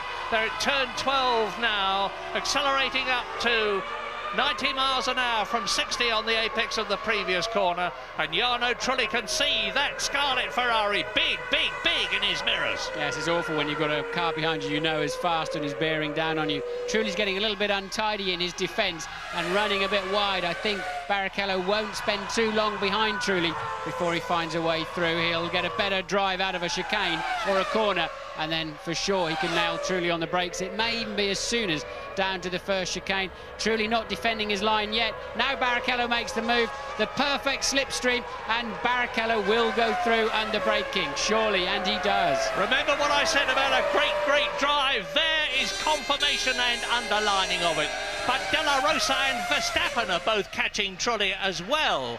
Trulli is not going as quickly as he has done in the past, because you can see De La Rosa in the orange arrows is getting closer to the yellow Jordan in the background. But now Barrichello up into a magnificent 3rd position. Just the two McLarens ahead of him, but they're 12 seconds ahead. Yes, it's 13.9 seconds last time around, and I think Barrichello's done a sterling job to get from 18th to 3rd and only lose 13.9 seconds to the leader, so the race is set. James, what can you tell us? Well, Martin, I said at the top of the show I thought that the Frentzen and Barrichello had nothing to lose really today by doing a two-stopper. It's certainly spectacular track action. The reason they're able to do this is because the two-stop fuel load is 40 kilos lighter. That's about 1.2 seconds a lap. They should be faster than these heavy cars carrying a full one-stop fuel load. So I think we're going to, unfortunately, of course, they've got to stop twice, so we're going to see plenty of this kind of action throughout this race. Well, I'll tell you this, Eddie Jordan must be keeping his fingers crossed, because his team, which was third in the Constructors' Championship last year and had that as a target for this year, to be third in that championship behind McLaren and Ferrari, has slipped down to 6th this year. They've had a rotten year, but Trulli and Frentzen are both in the points, with Jarno Trulli on a potential 3 points, Heinz-Harald Frentzen on 1 point, and if they can keep this up, they're going to move up the championship, possibly even to 3rd position, ahead of Williams, as you see a replay of Barrichello moving ahead of the young Italian Jarno Trulli, who's got so much potential and is realising it at Jordan. Lap 16, Häkkinen and Coulthard still separated by just over a second. 14 seconds ahead of Rubens Barrichello, who is 2 seconds now ahead of Jarno Trulli, who is 1.4 seconds ahead of De La Rosa and 4 seconds ahead of Frentzen. And Frentzen and De La Rosa are catching Jarno Trulli. Here are the leaders. Coulthard slipped back slightly now, 1.5 seconds the gap, and you can see it there for yourself. Häkkinen's car working beautifully, not having to fight it at all. Whether Coulthard's regretting putting a little bit more wing on the start line, we'll have to wait and see. If it does rain before 22, as they predicted, then he could be very grateful of it in a few laps' time. Right now, it's sunny as anything, but looking over to the left is a big black cloud, Murray. Whether it finds its way over to us or not, we'll have to wait and see. Well, a lot of very unhappy Germans here with Michael Schumacher out of the race right at the very beginning, but a lot of other very happy Germans, because it's a Mercedes-Benz engine that is powering the McLaren of Mika Häkkinen and David Coulthard, all the top brass from Mercedes-Benz, and a lot of people from the factory, and of course thousands of spectators are rooting for them.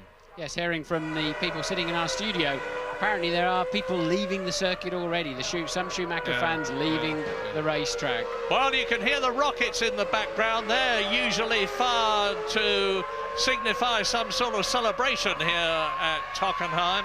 I don't know what they're celebrating at the moment from their point of view, except, of course, the way Mercedes are going. And now Barrichello has really pulled the bung out. He's just made the fastest lap of the race, 1 minute 44.6, which is 0.6 of a second faster than the previous lap record. And he's carving the gap down between himself and Häkkinen and Coulthard as we join him here in the Ferrari. Now he's doing very nearly over 200 miles an hour at this point, as he rips a visor off rips a tear off from the visor of his helmet, turns into the chicane, right, left, right. Now look back,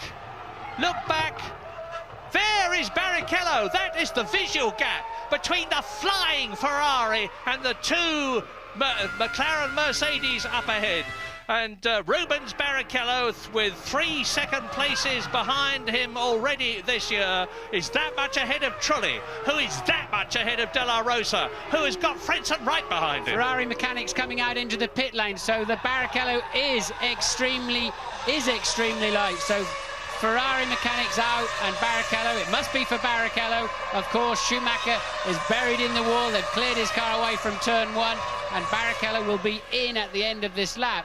So his pace, his very strong pace, really wasn't strong enough considering he's coming in at lap 17. I would have thought the McLarens will go at least another 7 to 10 laps yet. So that's how much more fuel they're carrying, enough for a quarter of the distance of this race. Now you see it for yourself. So Barrichello having to give up that 3rd place. They ran him light. I suspect they might be doing the same with Frentzen to enable him to get through the traffic earlier on and then resume his race. Wherever he comes out, he's like the people around him, he's got to stop one more time. Yeah, and of course that has let Jarno Trulli through in the Jordan, and Barrichello has got it all to do again.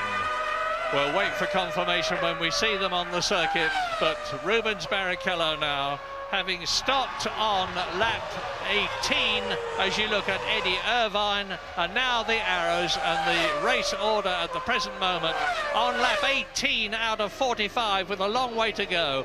Mika Häkkinen and David Coulthard first and second, separated by 2 seconds, so Coulthard is dropping back. Jarno Trulli goes up into 3rd position, and it's time for us to go to a break.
Lap 20 out of 45, and Jarno Trulli, there he is, the Italian in the Jordan, is back in third position as a result of the stop of Rubens Barrichello, who is in sixth place. And sandwiched between Trulli and Barrichello are Pedro de la Rosa in the arrows. There he is, and behind de la Rosa is Heinz-Harald Frentzen.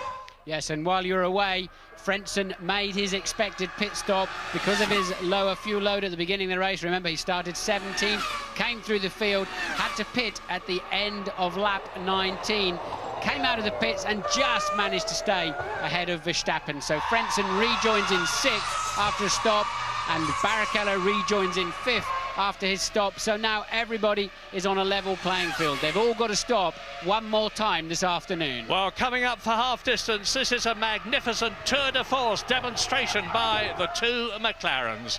They finished first and second in France with Coulthard ahead of Häkkinen. They finished first and second in Austria with Häkkinen in front of Coulthard. That was their fourth first and second of the season in 10 races. It looks as though this is going to be their 5th in 11 races. If it is, it will give them 16 World Championship points and certainly give them their revenge over Ferrari for having lost 10 World Championship points in the Constructors' contest as a result of the problem they had with the label that you saw Martin talking about earlier on in Austria.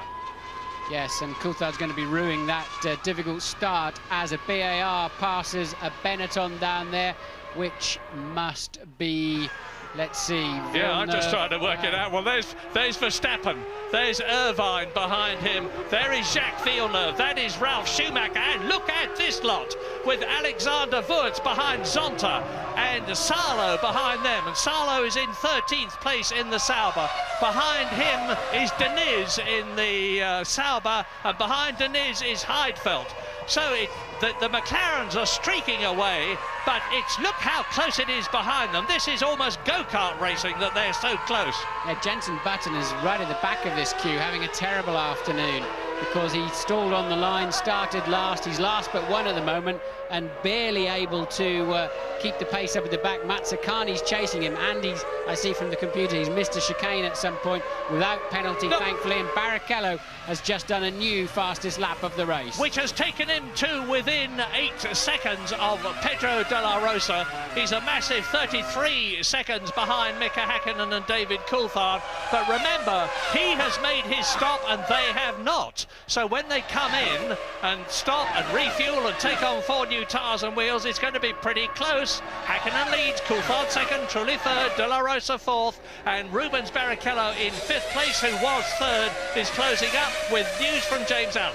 Well, Murray, I've just been working it all out now with the fuel loads here. Rubens Barrichello took on 50 kilos of fuel. I reckon he'll stop again about lap 33 for his second stop. And Frentzen about lap 34. In the meantime, we expect the two McLarens and Trulli to stop around about lap 27 to 30. So don't go anywhere, folks, because this next phase is going to be absolutely fascinating. It's clearly a McLaren race, barring any mechanical misfortunes. The key question now is which McLaren? Exactly.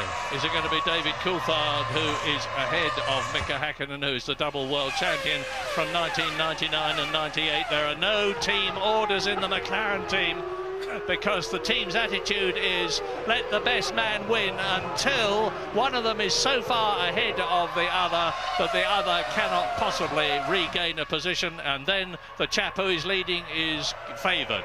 But that's a long way off yet as we look at Zonta in 11th place. Wurz behind him in the blue Benetton. And behind Benetton, behind Wurz, is Mika Salo in the stadium. Sure, I just saw a big flash of lightning over those trees to the left there out of the commentary box, Murray. I'm sure I saw. We've had a lot of lightning through the last 3 days, but some black storm clouds out there. Whether they come this way or not, as you can see, the sun is still shining as the Sauber mechanics are preparing. Ralf Schumacher's in the pits too, in at the end of lap 21. From 10th place. Not a great afternoon for the Williams BMW team. No, it's the BMW engine's first Grand Prix appearance at Hockenheim for a very, very long time. The last time they were there was with the Brabham of Nelson Piquet in the turbo days, and they're getting back into Grand Prix racing, and this is one of the circuits which is toughest of all on engines. They're on full throttle for over 60 seconds in the lap. Those mechanics are brave in the pit lane, no doubt about it. A car coming towards them at 120 kilometres per hour, 67 miles an hour. Imagine just sitting down there with an air gun in your hand and something's coming towards you, the best part of 70 miles an hour. So Häkkinen leads by 1.7 seconds. Truly a further 22.9 seconds behind. De La Rosa fourth, Barrichello fifth. Frentzen rounds out the top six, currently 47 seconds behind the leader as Villeneuve defends his position there against Eddie Irvine. He's passed him somewhere in this lap. We're going to take a short break.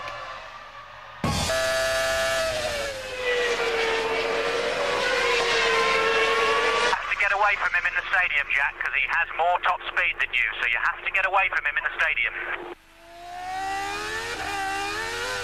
See that?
Lap 24, in comes Jos Verstappen from that terrific fight for 7th position in the Arrows.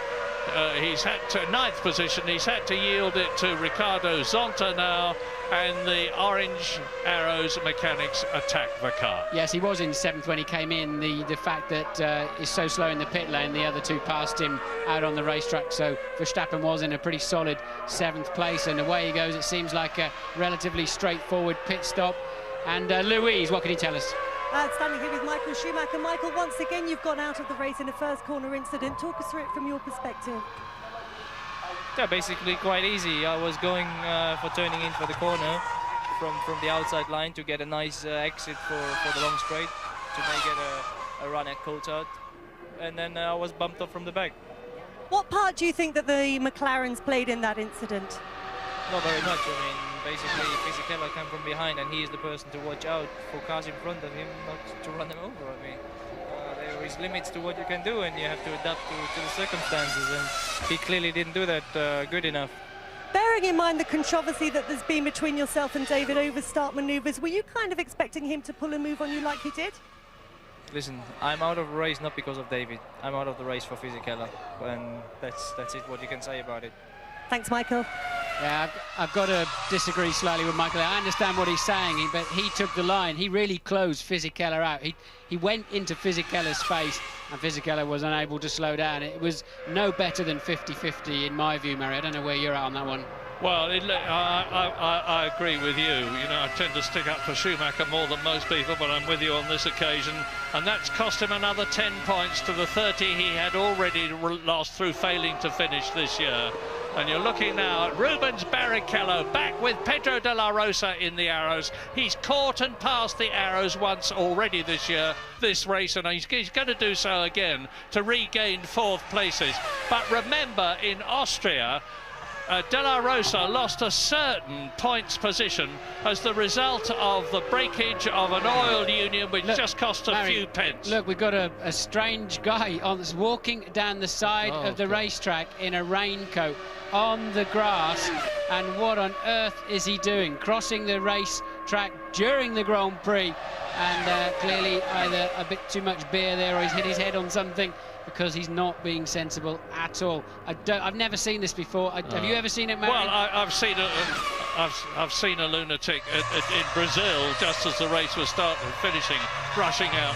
But that is very bad news indeed. Safety car, so this will close the pack up. James. Yeah, safety car, and everybody's reacting quickly. We're going to have everybody making their pit stops in the next few minutes. Ferrari are reacting as well. Trulli's in now. We're expecting who's going to come first from McLaren. This could be very painful for whichever is the second of the two McLarens to make their stop.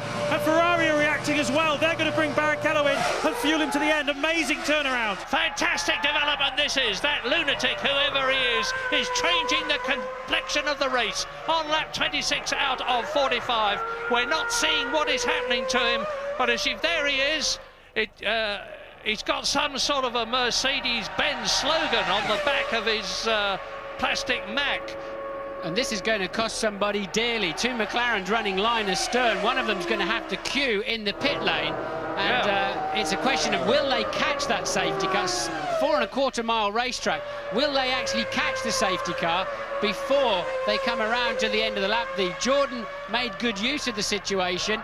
And here comes Häkkinen. What's going to happen? Only one of them can be serviced at a time. There's one pit garage per team, one crew of 22 men. Häkkinen comes in. Coulthard surely will have to come in. If he goes around, he's going to catch the safety car and end up at the back of the queue. No, Coulthard has to go around. He's just got to hope and pray he doesn't catch that safety car before he gets round again. He surely will. Well, they've done what I would have expected. They had to give preference to Häkkinen. He's leading the race. But the question now is, are they going to catch that lunatic who's walking round the course and get him off it? All sorts of things can and will happen as Mika Häkkinen exits the pit lane, and we're on lap 27 now. Remember, Jarno Trulli, who was third, has come in and made his pit stop. He was, at the time, some 30 seconds behind the McLarens. The safety car is there. Coulthard is behind him. Coulthard's going to end up last in this race when they restart. And there's Barrichello in again. But Coulthard has now got to do a slow lap behind the safety car, then come in for a stop. So the queue will go, the snake will go past, and Coulthard will end up right on the back of the queue. Disaster for Coulthard. And Barrichello is out before Frentzen. There is Heinz Harald. Barrichello third on the track, third in the race. Exits the pit lane before Heinz Harald Frentzen. Yeah, they've made a desperate mistake by not allowing Coulthard to queue up and just simply wait to be serviced. Now he's got to come in for his stop and let... And James, what can you say? Well, I was just about to say, Martin, why didn't he come in and queue up? And I really think that's what Ron Dennis told the mechanics he was going to do. I saw him come shooting off the pit wall and telling the tyre guys, get DC's tyres ready as well, because he's coming in as well. And then he went just on straight past. Maybe it was a communication error, maybe there was a little bit of everybody talking at the same time because there was such chaos down here. But Coulthard has certainly paid a heavy price. I said the guy from McLaren who came in second was going to lose out, but I really didn't expect it to be this much. And where is Mr. Halfwit now walking round the track? We don't see him, but this is yet another indication of something that I keep on saying, that Formula One and motor racing are not just about the best driver, they're about the best driver allied to the best car, allied to the best team and the best backup. And here comes the safety car towards us with David Coulthard, who's potentially last in the race, and there you can see another additional car, and whoever it is going to be put into that car. He's made his point, whatever it is, and I hope he feels happy about it. I just can't imagine what is going on in his mind, but my goodness, it has now changed the race for our safety car. Coulthard will have to come in now, or will he stay out? Well, he can stay out. I'm sure he's got more fuel than he's coming in. Look, yes, the mechanics are ready for him, but if the safety car's going in this lap, there's David trying to get himself as much space as possible. Yes, he is coming in, so the safety car's staying on track. Now, Coulthard's got to somehow stop, but he won't be allowed back out of the pit until after the snake had gone past, probably, and disaster for Coulthard. And Trulli is up into second place ahead of Rubens Barrichello as the McLaren mechanics do the best they possibly can for David Coulthard, who has been cruelly cheated of his position. Yeah, crucial mistake there by somebody, not allowing Coulthard to come in and queue. I don't know, it may have been him, may have been a communication problem, may have been a decision problem, but look, he's going to end up virtually at the back of the snake, having been in a strong second place. Hakkinen is at the front of the queue. We saw him behind Coulthard before Coulthard had to pit. Look, and there it is now, look. So where is Coulthard in the race, Murray? Yeah, but look at this, you see, all tight up behind. The race is in effect restarting, as you see. Mika Hakkinen leading, Jarno Trulli second, Rubens Barrichello third, De La Rosa is fourth, Frentzen is fifth, and David Coulthard there in sixth position. It didn't work out quite as bad as I thought, but bad enough for Coulthard, because he's now at the back of that pack and of the front runners of the afternoon. It's flip-flopped him right back there, and the lights are still on the safety car. Strange message here on the computer, look, Murray. Maybe hopefully we'll never see that again. Man on track. But ding dong, are we going to see a race now? Lap 28, and you can see how close they are. And remember Rubens Barrichello, who's come up from 18th. He's made his pit stop. He's going to have to make another one, and that's the crumpled mess that was Michael Schumacher's car when the race started. Behind it is the crumpled mess that was Giancarlo Fisichella's car. What an incredible German Grand Prix this is turning out to be. Lap 28, and Mika Hakkinen leads Jarno Trulli. Rubens Barrichello is in third position. De La Rosa is right behind him in the arrows and just ahead of Heinz-Harald Frentzen, and up into seventh position, mysteriously and magnificently, according to the computer in front of me, and I'm waiting for confirmation on the track, is Jenson Button. Well, what about that for a development? Safety car. Hakkinen, Trulli, Barrichello and De La Rosa, Frentzen and Coulthard, Schumacher, Villeneuve, Zonta, Verstappen, Salo, Wurz. Well, the computer cannot lie. It is on this occasion, and Jenson Button has got to come in, and I confirm that there is rain on the way. Whether it's going to get here in time to wet the track before the end of this race, which has nearly half its distance still to go, remains to be seen. And David Coulthard will be well and truly fired up now. And a word from James Allen. Well, of course, the $10 million question here is, was Coulthard told to stay out, or was it his own decision? But what I can tell you is when he pulled away from his pit stop, he made a very dismissive hand gesture with his left hand to the pit wall at McLaren. So that may tell you that he doesn't think whatever the decision they made was the right one. Yes, and the golden rule is, and the safety car's in, the golden rule is that you only come in when you have clearance to do so. You do not just wander in the pit lane of your own volitions. But nonetheless, at least Coulthard's not too far down the field. He has a chance to overtake and have a go. Watch Barrichello. You're seeing the snake now, and Barrichello can see the opportunity to get past Trulli, take second place, get up behind Mika Hakkinen, and behind them are De La Rosa and Frentzen. And you can see now Rubens Barrichello closing up and coming outside alongside Jarno Trulli. And is he going through to second position? The answer is no. Trulli holds the inside line. Barrichello fights ahead of De La Rosa and Frentzen. It's nose to tail, snake formation round the circuit. Mika Hakkinen has got a clear track in front of him, and he's making the most of it because he knows he's got to get the hammer down and get clear space between himself and Rubens Barrichello and Jarno Trulli. And Jarno Trulli is undoubtedly holding up Barrichello and De La Rosa and Frentzen as the rest switch back their way through the chicanes down into the 200-mile-an-hour straight on lap 29 out of 45. And Mika Hakkinen eases away a bit. Zonta getting very close there to his teammate Villeneuve, locking up a wheel, but everybody snatching. And is that Coulthard getting ready to have a go at his first victim? Yes, it is. He's up behind Frentzen, but not close enough to have a go into the stadium. The two BARs are still at it, hammer and tongs. but Häkkinen waltzing away up at the front. Yeah, and of course David Coulthard is not amongst a lot of rabbits. He's amongst some very, very quick, very talented, extremely experienced Formula One drivers in mighty quick motor cars on a circuit where there are passing places, but not all that many. As Häkkinen goes through now, Trulli, Barrichello, De La Rosa, Fredson, David Coulthard in sixth position, still in the points. Both the McLarens are in the points, but not as commandingly as they were before that man came out on the track. And hopefully he's on his way to clink now, some recompense. And down to the 200-mile-an-hour straight into the chicane again, and just look at the way Mika Häkkinen is getting the hammer down and stretching away. He's now nearly 3 seconds ahead of Jarno Trulli. And we've got a, is that Jensen Button? No, it's Ralf Schumacher. Schumacher is spun. Verstappen had to go right around the outside. Obviously Ralf keeping the engine running up and away, but he will now be effectively last. And I saw De La Rosa. Look at this, there's Schumacher, Wurz going through. This is absolutely fantastic. Formula One, wheel to wheel, nose to tail racing. So, Trulli, Barrichello can't get past the Jordan yet. De La Rosa is right past the Ferrari. There goes Jacques Villeneuve, then there's a gap. This is Ralf Schumacher, followed by Alexander Wurz. And Trulli, big accident. And there's and the cars whizzed through the frame and us didn't spot which ones they were. 2 wheels off, that's a nasty one.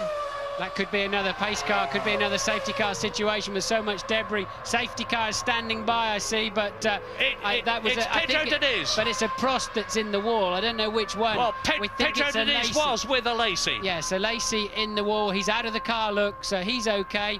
Diniz, I think, should be okay, probably just talking on the radio. Hopefully and safety car has picked up Häkkinen.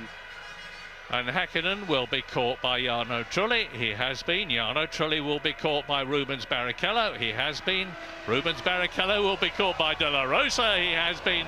And behind them, Fredson and Coulthard and Jacques Villeneuve in the BAR is now in 7th position ahead of his teammate Ricardo Zonta, with Alex Wurz in 9th position and Mika Salo in 10th place.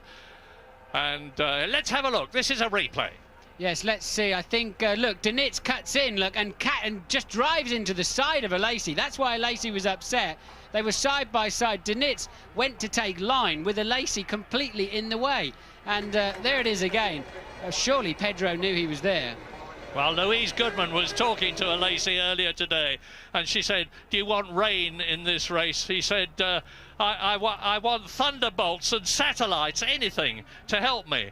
That's his 8th retirement from 11 races in the Prost team, which he had hoped to do well in. His head is very well forward there. Yeah, that's a big crash, a very big crash. It's well over 200 miles an hour, and I don't think they'd quite made it to the braking zone as Diniz pulled over to take his line and just popped Lacey's car up in the air, which suggests they were little more than side by side. I think Diniz was slightly ahead, but they were still fundamentally side by side, and a Lacey just smashing into the barriers, and we know he's okay, we know he's walked away, but so no injuries to the drivers, but a big and expensive accident. So that's Diniz out of the race, Lacey out of the race, Herbert, Schumacher and Fisichella as the marshals pick up the debris. We're on lap 31 out of 45. Safety car is out for the 2nd time. Yes, the tyre tether's still not managing to keep those wheels on board the cars, but that was a violent accident. They take about 5 tons of energy. Next year they're going to have 2 of those tethers on in an attempt to keep these tyres on. And this will be a replay, I think. Yes, I think it was that was Ralf, we know from earlier on. He was hit from behind by what I would assume to be Zonta. Verstappen just had to go around. He wasn't part of the accident. He had to go around and avoid it. It was a BAR that ran into the back of Ralf. Yeah, and Ralf is back on the track now. You've seen him dashing around, but he's trying to catch up with the end of the snake behind the safety car. He's been into the pits for the 2nd time, presumably for a replacement nose, as we look across the stadium at the safety car. Safety car's in this lap, in at the end of this lap, so 2 more corners for the safety car. Hakkinen will hold them back and then try and give himself a run through the last corner as they clear away the wreckage of that Prost. And Hakkinen is going for it already. Look, he's already built a gap. He caught Trulli sleeping there a bit. Yeah, Hakkinen, who had such a terrible German Grand Prix last year, when first of all his fuel filler stuck, and then secondly he had a delaminated tyre. But he's well in command, and off goes, that's Alexander Wurz. There's been another contact. Wurz from down in the midfield goes off in the Benetton, and that's the second Benetton, of course. Looks to me as though he stalled the engine. He puts his visor up, and he's on the track. Hopefully the marshal, and De La Rosa is having a go at Rubens Barrichello for third position again. My goodness, I mean, people from Lee Field and the Cotswolds area, which is where Tom Walkinshaw has got his racing empire, must be keeping their fingers crossed, because it's a magnificent race for the Arrows. And De La Rosa, who did so well in Austria, is doing even better here in Germany, thanks to the superlative speed of the car. It really is terrific. And Wurz is out of the car, running across the track, out of the race, another retirement. And look, he had contact down the field with what must be it's the Sauber of Salo, so contact early on. I don't quite know how they managed to run into each other that early. I think his car is still on the start-finish line. Safety car standing by again, and it's not surprising. It's on the racing line into turn 1, but no safety car at the moment, but it is standing by, and they're now just clearing Wurz's car across the grass as the snake comes into the stadium. I think they'll get it out of the way just in time, Murray. Well, you may remember I was talking to Charlie Whiting before this programme began, the race director, and we were talking at one point about the safety car. This is the sort of decision he has to make, and he always makes the right one. So, safety car clear. Hakkinen leads, lap 33, 45 lap race. It's looking very good for Mika Hakkinen, because Rubens Barrichello is the only bloke to me who can challenge him, and he's still caught up behind Jarno Trulli. Incidentally, both the Jordans are in the top 6, and the Umbrellas are going up in this incredible race where we've had collisions, where we've had a lunatic walking around the course, we've had the safety car out. It looked as though the weather was going to be good all through the race. It looks as though now it is not going to be good all through the race, and we face a situation where they could be coming in to change from dry weather tyres to rain tyres, and then anything can happen at Hockenheim. Yes, they're a long way from home too. I don't know how hard it's raining or where. In fact, those people are putting their coats on, but the track looks relatively dry at the moment, doesn't it? But they're a good 2 miles from home. I'd be surprised if they pit at the end of this lap. The Ferrari mechanics are out and ready. It's raining, but it's not raining hard enough for wet. But as I've said again, it's 4¼ miles, the second longest track of the year, Murray.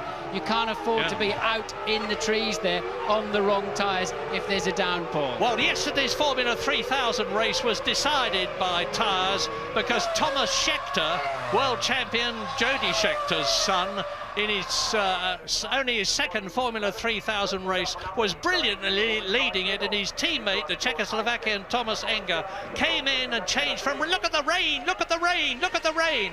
And we can hear thunder here. It's going to be a big one at Hockenheim. It's going to be a big one. And to finish what I was saying earlier on, Thomas Enger came in and changed from wet weather tyres to dry weather tyres, and he was lapping 7 seconds a lap faster than the people who'd got ahead of him, and he caught them all and he passed them all and he won the race. The same thing could happen here. The team managers will be looking up into the skies, trying to make a decision about when they can best bring their men in. Look at the spots of rain on our television camera lens as in comes Nick Heidfeld in the Prost, and you can see that Mika Hakkinen has not got all that much of a lead. Out goes the red and yellow flag, which means trouble on the track in the form of some kind of moisture, and it's not too difficult to guess what that is. And Coulthard has passed Frentzen, so Coulthard threw up into 5th place. He's got to be careful here, he doesn't get too brave. And remember, he lost his wing here last year, making a rash move on Salo, who was driving the Ferrari at the time, and cost himself a lot of points. He can't afford that double shuffle in the pit stop. Cost Coulthard dearly today, and he can't afford to trip over somebody. Here's a replay, down into the first chicane. Again, Frentzen there going to the middle of the track, defending his line well there, Frentzen, but David saying, so what, if you do that, I'm going down the outside, I'll break even later than you. And a good, clean move there from Coulthard. That'll give him a lot of confidence to pass the rest of them. And the oil, well, they're called the oil flags, but as you say, it means slippery track ahead. And Hakkinen still up front by some 2.1 seconds from Trulli. Barrichello, the Ferrari mechanics. It's raining hard here now, Murray. They're going to have to think about wet tyres. Certainly quite soon if it carries on raining like this. Don't leave the room, it's going to be terrific from now. Lap 34, 11 laps to go. Rain on the circuit at Hockenheim, and it's all potentially going to change. Blown engine, big blown engine for it's Genet. Genet, is it? Yeah. So hopefully he hasn't left a lot of oil on the track. That'll sort them out. A nice emulsion of oil and water. Eddie Irvine recovering. He's pointing at the sky, but you can't see that when you're doing 180 miles an hour driving past the start-finish line. And still the BAR... Villeneuve, that's Villeneuve and Zonta. Zonta has hit Jack Villeneuve, who pirouettes through 360 degrees time and time again. Brilliantly keeps the engine running and accelerates away, just as Ralf Schumacher in 12th position gets past him. And Eddie Irvine has done a 180 as well. Right. And look at this. They're going to come pouring into the pits now. Yes, and then once again, Coulthard's going to be at the back of the queue for McLaren. They're all, anybody with two cars running is going to have a queue of cars sitting at the pit lane. They've got to come in at the end of this lap. It's now wet enough here in the stadium, I'm sure. It just depends how wet it is down the far end. Some 2 odd miles. Doesn't look too bad, does it? Really doesn't look too bad down there. But they're in for quite a shock when they get down the end of the next straight. It's raining hard here at the stadium. As you see a replay of Genet's Minardi blowing up. It's an oil fire shortly afterwards, which clearly means the valves have had a chat with the pistons and the oil is getting inside the cylinder. And then the replay again of Eddie Irvine spinning off. But what are they going to... And here's Villeneuve and Zonta. This is a replay. Zonta clips the right rear wheel of his teammate's BAR. Remember I said 2 weeks ago in Austria, the worst thing that can happen is for two teammates to hit each other. Lacey and Heidfeld did it in Austria for Prost, and now Villeneuve and Zonta have done it in Germany for BAR. Zonta and Villeneuve, and Hakkinen comes in. The two BARs have been threatening to run into each other for some laps now, and finally they achieved it as Hakkinen comes in early. They're Martin, all coming in. Barrichello's going on. Barrichello is going on. Rubens Barrichello carries on and takes the lead in the German Grand Prix, but it's a bit of a false lead because he will have to, unless he's taking a tremendous gamble, which he obviously is, that things will improve and that he can stay on his dry weather tyres. We're on lap 36 out of 45 now. Mika Hakkinen is rejoining the race on rain tyres, on wet weather tyres, followed by Trulli and followed by De La Rosa. Wets are the way to go, surely, although it's still quite dry down the far, and this is so confusing for the drivers, and they've got to be careful. They lose a lot of tyre temperature through going slowly on the damp parts and pressure, but now they can build it back up again. And well, has Hakkinen gone slightly too early? For sure, they're going to have to go on to wet soon. It's raining quite hard down there. There's now plumes of water coming out of behind the cars as they go down the pit straight. But look, bone dry at the Ostkurve. And the Ferrari mechanics have got a set of wet weather tyres ready for Rubens Barrichello, and David Coulthard is really flying as well. Now here comes Barrichello. David Coulthard is up into second place in the race, followed by Heinz-Harald Frentzen, followed by Ricardo Zonta, in the BAR. Well, my goodness, I said this race was going to be blown wide open, and it has been. And the question now is it going to stop raining, in which case Barrichello may be able to stay out on dry weather tyres, or is it going to get worse, in which case Mika Hakkinen there will be laughing again. And he, at the present moment, has got the Jordan right behind him. Look at this. They're into the stadium and out of it, and Barrichello is going to come through in the lead. Yes, Frentzen is more comfortable at the moment. His car's working better than Coulthard's. He's putting him under pressure on the damp stuff.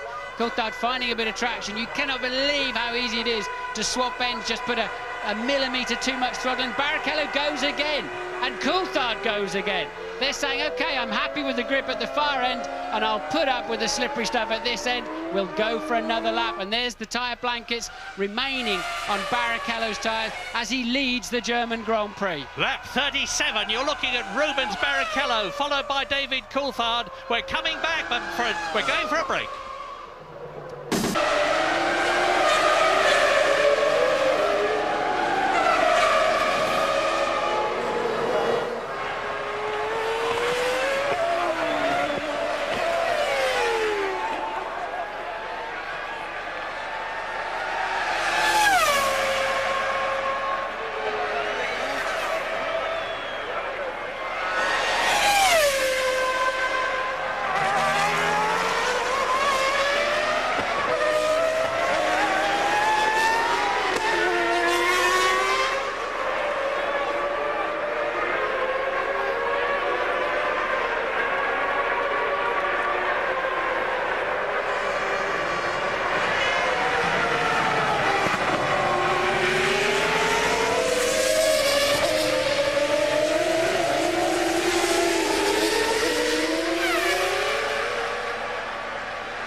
Lap 38 out of 45. Jarno Trulli has had a 10-second stop-go penalty, presumably for speeding in the pit lane. He was in 7th place out of the points, but up front it's magic. Yes. There is Rubens Barrichello still leading. And they're all still on slicks at the front end here. Zonta is under investigation by the stewards, presumably for running into Villeneuve. We wait to see on that. I just saw Coulthard going straight over the chicane at the first chicane, taking the shortcut.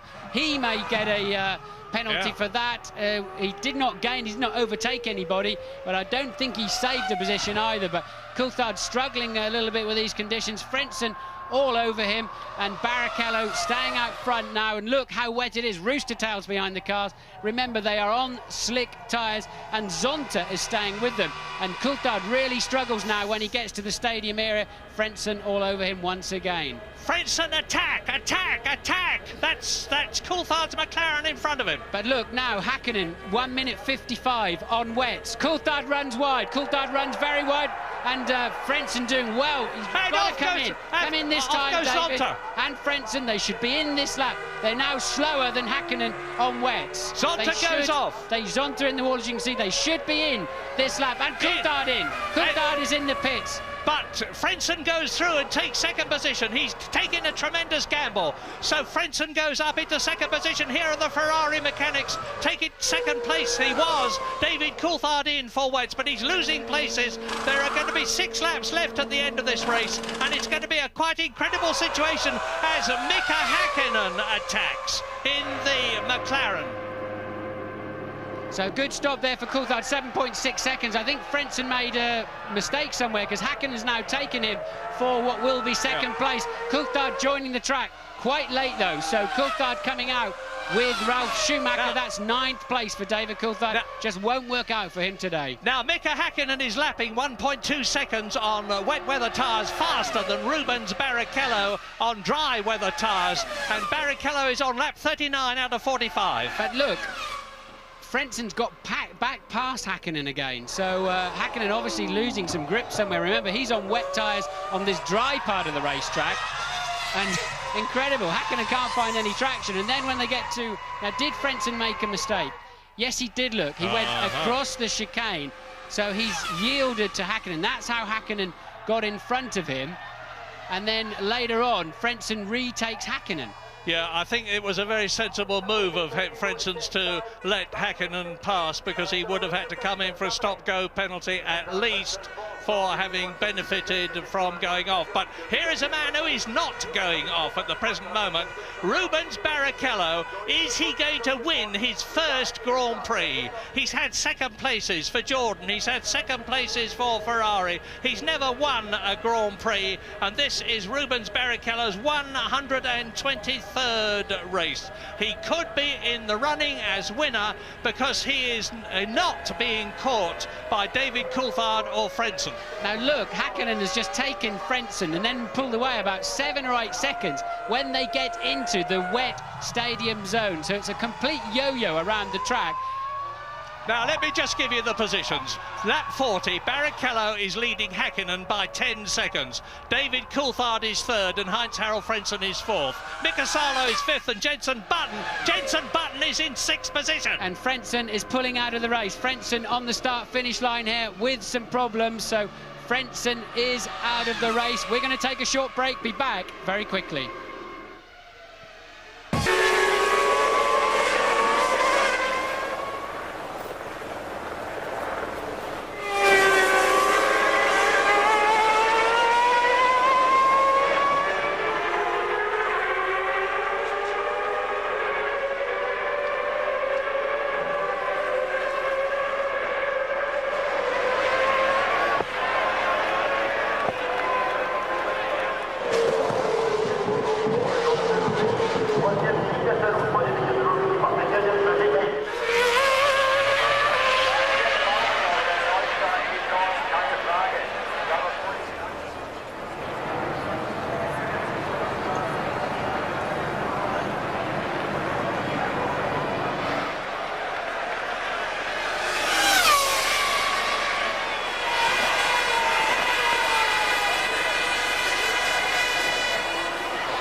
Lap 42 out of 45. I can hardly contain myself. You're watching Rubens Barrichello, who is staying ahead on dry weather tyres of Mika Häkkinen on wet weather tyres. The gap is 10 seconds, and we have just seen Heinz-Harald Frentzen retire from the race. We've seen Pedro of Jos Verstappen pull out from 7th position. The orders at the moment: Barrichello leads Häkkinen by 10 seconds. Coulthard is third. Salo in the Sauber is fourth. Jenson Button is in 5th position, and Pedro de la Rosa in the Arrows is 8th. So this is what we've got, as you see a replay of Verstappen going off backwards into the first corner of the stadium.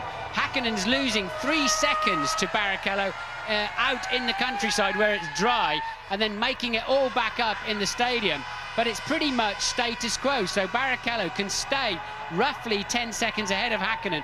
Häkkinen on the wet tyres cannot find any grip through the 2 chicanes. Frentzen dropped out of the race while third, so a technical problem for him. Somehow Barrichello is keeping that Ferrari pointing in the right direction on a wet track. Absolutely brilliant driving from Barrichello, no doubt about it. The lead is down to 9.5 seconds now. Hakkinen cannot make the difference when he's got those wet tyres on. Who would ever have thought this when Michael Schumacher and Fisichella collided at the beginning of the race and the two McLarens streaked away until that very strange chap started wandering about the circuit, and out came the safety car, and as a result of that and all sorts of other things in this quite incredible Hockenheim German Grand Prix, you're looking at Rubens Barrichello on lap 42 out of 45, leading Mika Hakkinen and maintaining the lead of just about 10 seconds and seemingly comfortable, notwithstanding the fact that part of this circuit is dry, part of the circuit is wet. David Coulthard is in third position, and McLaren are looking good for 11 World Championship points, which is going to make them very good indeed and take them ahead of Ferrari in the Constructors' Championship. Yes, Coulthard has passed Salo somewhere out of sight of the TV cameras. Jenson Button is in 5th place with the current 2 World Championship points in his pocket. If he can get to the end of the race, De La Rosa finishing out the top 6. But once again, Hakkinen is 7 or 8 tenths up on this lap in the first section. He'll lose in the second section.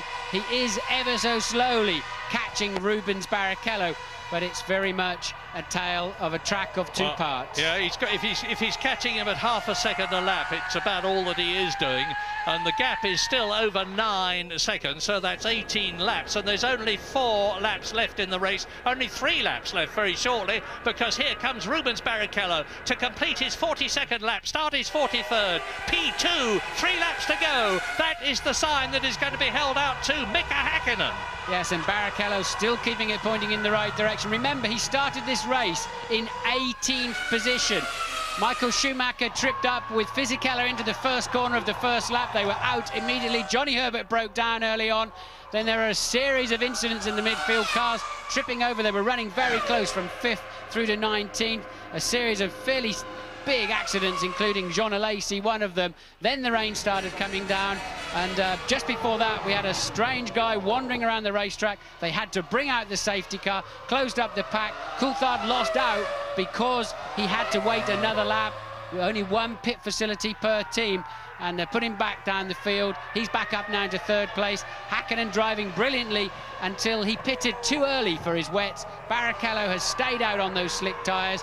I suspect right now the right tyre to be on is the wet tyre, but of course Barrichello didn't have to make that pit stop. It's given him track position and certainly all the ammunition he needs to take his first Grand Prix win, not only for Ferrari but for himself. Yeah, and you just saw Mika Hakkinen come flying round the corner, but if Rubens Barrichello does win this race, it will be richly deserved. Not only has he fought his way up from 18th to the lead, but he genuinely is one of the nicest people in Grand Prix racing, and he's taken a bit of flack this year because people didn't expected him to go better against Michael Schumacher than he has done. But there is David Coulthard in 3rd position. Bearing down on him is Mika Salo on the left, who has now got Jenson Button ahead of him.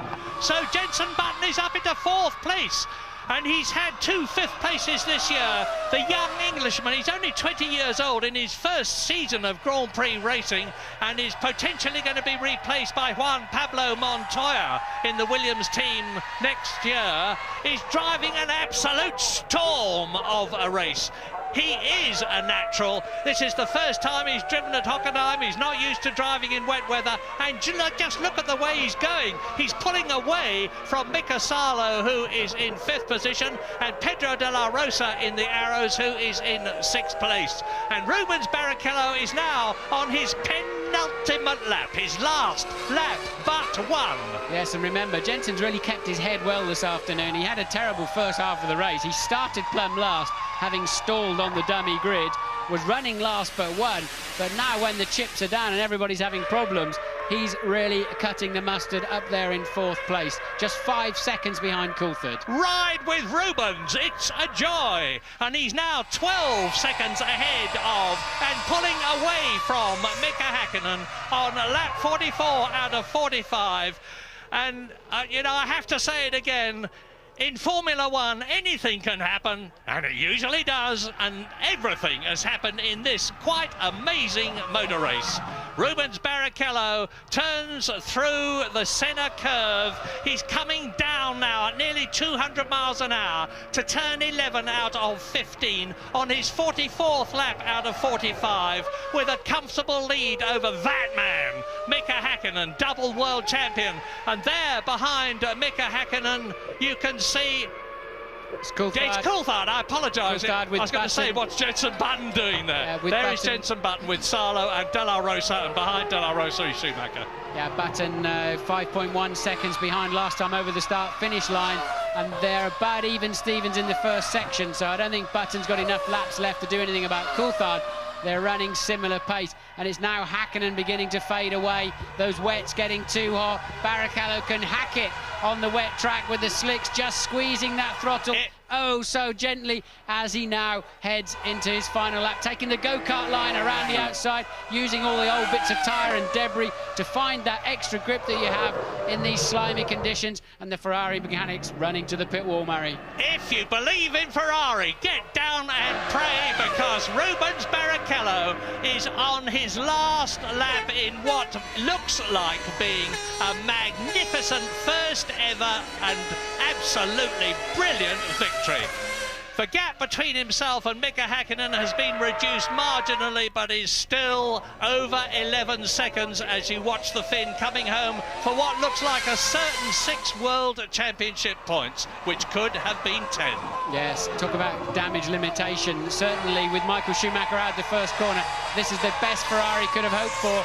Is a virtuoso performance from Barrichello, and he really has given it to them, hasn't he? Those overtaking manoeuvres, albeit with a lighter car in the first part of the race, were sensational, and he had the confidence to stay out on the racetrack. There's Michael Schumacher watching the action, and the fastest man on the track by miles is actually Jenson Button, who just took 2.5 seconds out of Coulthard on the last lap, and will be giving him a real hurry up to the line for that final podium place. And if I'm right with my mental arithmetic, amazingly, Michael Schumacher is still going to be leading the World Championship at the end of this race. Rubens Barrichello is into the stadium for the 45th and last time. He turns into the slow turn 12 left-hander. He can almost feel a wonderful victory as he comes down to the last 2 right-handers. You are watching a sensational drive being completed with Rubens Barrichello from Sao Paulo, Brazil, winning for Ferrari, and he's done it! Superb! And look at the reception he gets. Michael Schumacher and Corinna, his wife, are almost as pleased for Schumacher for Barrichello as he would have been for himself. Mika Häkkinen finishes in second position. David Coulthard there is in third position. Jenson Button, look at him closing up on the McLaren, finishes higher in a Grand Prix than he's finished before. 2 fifth places and now a 4th. And Mika Salo is 5th with Pedro de la Rosa in 6th position. Both the Williams cars are in the top 7 because Ralf Schumacher is in 7th place. And Jean Todt, the boss of Ferrari, with Ross Brawn and the euphoric Ferrari team, can hardly believe their luck, but it was deserved. Well, Rubens Barrichello's waited a long time for that first win, but what a quality win when it came. Absolutely brilliant performance from 18th on the grid through one of the weirdest Grand Prix you'll ever see. Rain, shine, a man wandering over the track, safety cars, he kept his head, and then when he needed some confidence to take that first win, he had it splashing around, rooster tails coming out of the back of the car on slicks as he passed his pit each time, and he stuck with it. James. Ross Brawn, you're actually crying today. What an extraordinary motor race, and what's Rubens done for you today? Well, it was his decision to stay out. We talked about it over the radio and we realised it was worth a chance, and he said, no, let me go. Let's try it. And it was just fantastic. There was a few points when it was tough, but then when we saw how much Häkkinen was struggling in T2, we realised we could do it. It's just a matter of not falling off. And he's kept Michael in the championship, of course. Yeah, I guess so, yes. Yeah, I wasn't thinking of that, but it was fantastic. Well, on a serious note, though, Ross, what about the nutter that walked on the track? That must never be allowed to happen again, must it? Yeah, I mean, it's obviously very, very dangerous. I mean, the trouble is the public do have access, particularly a place like this, because it's in the forest. So, no, that must never be allowed to happen if we can prevent it. Just sum up in a few words for us the skill of Rubens Barrichello, what he achieved out there today. We had everything. I mean, he had patience, so he worked his way up through the grid.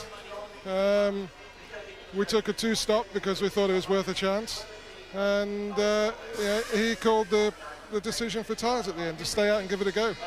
And he just drove a perfect race. A magnificent turnaround. Well done, Ross. Superstar Rubino, Rubens Barrichello, look at the joy on his face.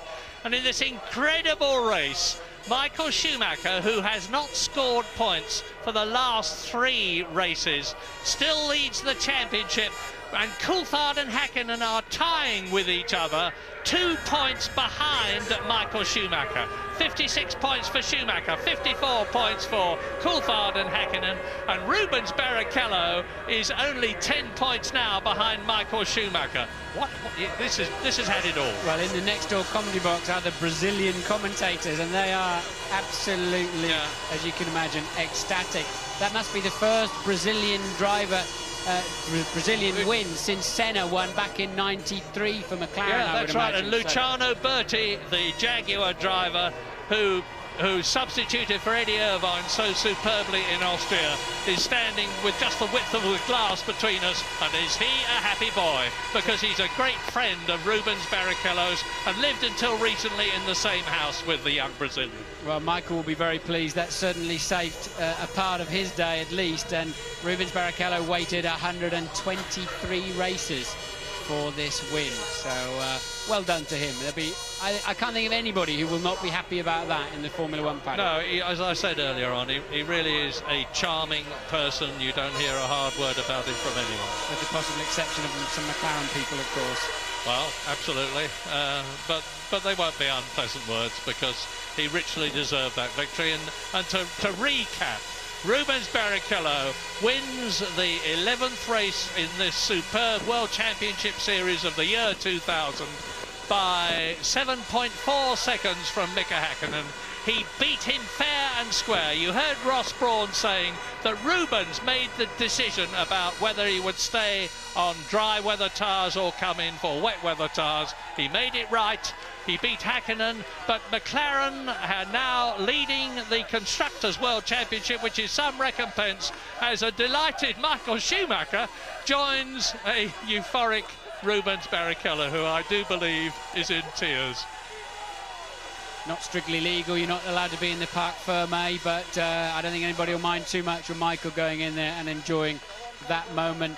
Coulthard and Barrichello used to fight hammer and nail in the British Formula 3 Championship, of course. Barrichello just taking it from Coulthard, and now this is Barrichello's day. Lovely bit of sportsmanship from Mika Häkkinen and David Coulthard. And one has to say that it might well have been a very different result if that nutter had not taken it in his mind to go wandering about the track. But, you know, it was the same for everyone, and Rubens Barrichello saw his chances and he took it. This young man who comes from Sao Paulo, cut his teeth on kart racing. He lives just a few hundred yards from the Interlagos circuit, where he used to watch his heroes as a boy, little realising that he would become as good as them. And he joins the greats. Not many people have won a Grand Prix race, and our own James Allen is talking to Michael Schumacher to get his reaction. But let's spare a word too for Jenson Button, because whilst Rubens Barrichello came up from 18th to win the race, the best performance of the day, Jenson Button cut him very close indeed. He started 22nd and last. There he is on the right of your pictures now, standing on the scales, and he finishes in 4th position for 3 World Championship points. Jenson Button 4th, Mika Salo, good for Sauber. They've got 2 World Championship points. Great for Arrows, because they had only got 1 World Championship point before today. 3 World Championship points, I apologise. So Arrows have had a great race too. And in the Constructors' Championship, Ferrari actually still lead it, to my surprise, by 4 points. They're on 102 points. Ferrari, and McLaren, notwithstanding the second and third place that Häkkinen and Coulthard had, are 4 points behind them. And really, as it has been for the whole year, this Constructors' Championship is just between two teams, Ferrari and McLaren, because Williams in third place, and that's as a result of Button's fourth position, they're holding it, are no less than 80 World Championship points behind Ferrari. Yes, you may be surprised, because McLaren lost 10 points this week, Murray, didn't they, from the security seal from Häkkinen's car in the Austrian Grand Prix, as Rubino enjoys his moment of glory, and so he should. But feel a bit sorry for Jordan today. Truly was running so well for so long up there in third place. Then he got a stop-and-go penalty. Frentzen then took up the baton, and his car failed for some reason. So Jordan they're now 6th in the World Championship and going away with no points when they actually put in a very, very strong performance. Coulthard's third place, that'll be quite bittersweet for him. It'll be interesting to see what he's got to say about that pit stop early on when the safety car came out with the guy wandering around the racetrack. And then, of course, he elected to stay out on slicks, as did Barrichello, but then came in for the wets. His car not working as well as the Ferrari for whatever reason in the wet conditions. Barrichello really just peerless in those tricky conditions. Yeah, I've never seen a situation that's so cut and dried, excuse the pun, where one part of the circuit is absolutely wet and the other side stays bone dry all through the duration. Yeah, I'm wondering what the FIA, the governing body of motorsport, are going to say to Hockenheim now about the chap wandering around the circuit. This track is some 4.3 miles long, and when you're out in the forest, I don't see, to be fair to Hockenheim, that it's possible to police it and stop some lunatic climbing over the barriers. But here's a man who's climbed right to the top. Yes, thank you. He is in tears, and he does deserve to be where he is, waving the flag of Brazil, remembering his own great hero, Ayrton Senna.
Let it all out, Rubino. Feel proud. Feel proud. You have every right to. And Mika Häkkinen and David Coulthard, who've been there many times, hear the Italian national anthem for Ferrari.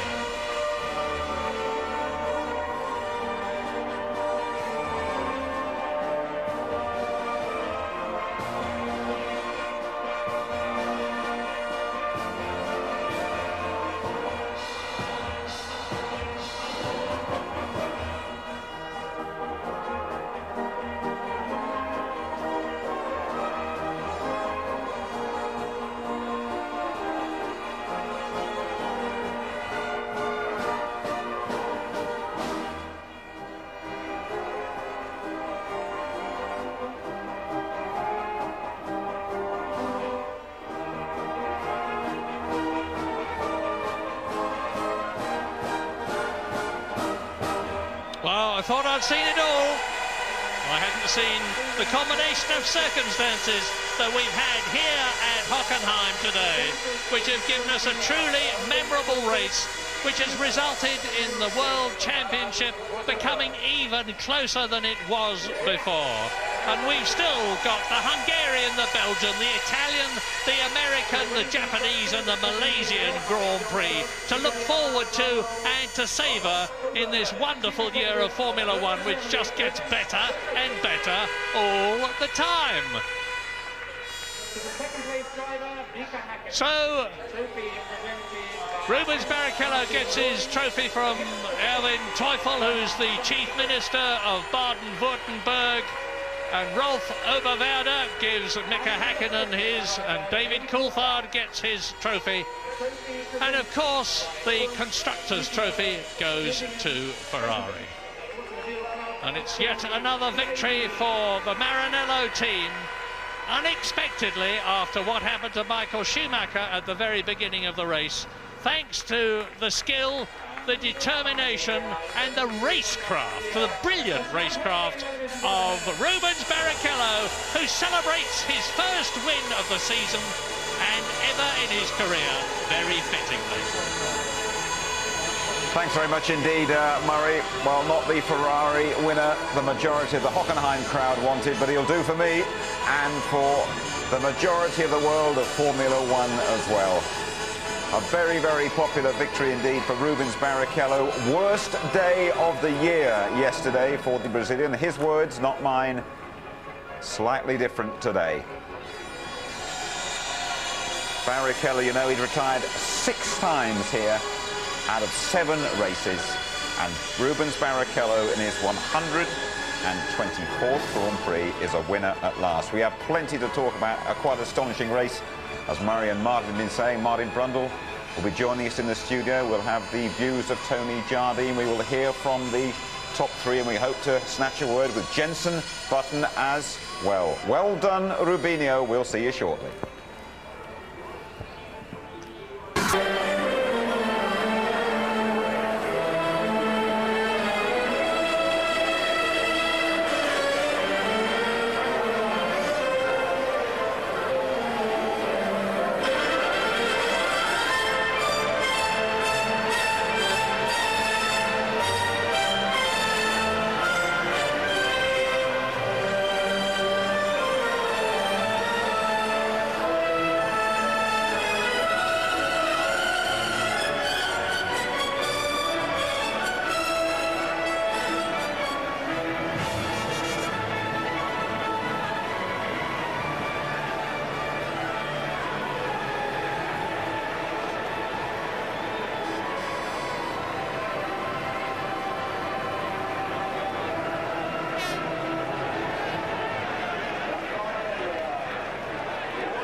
Drivers of a fantastic German Grand Prix. It's Rubens Barrichello, Mika Häkkinen and David Coulthard. Rubens, you said yesterday that it was the worst day of the year. I expect today must be the best day of your life. From 18th place to your first win in 123 starts. How do you feel?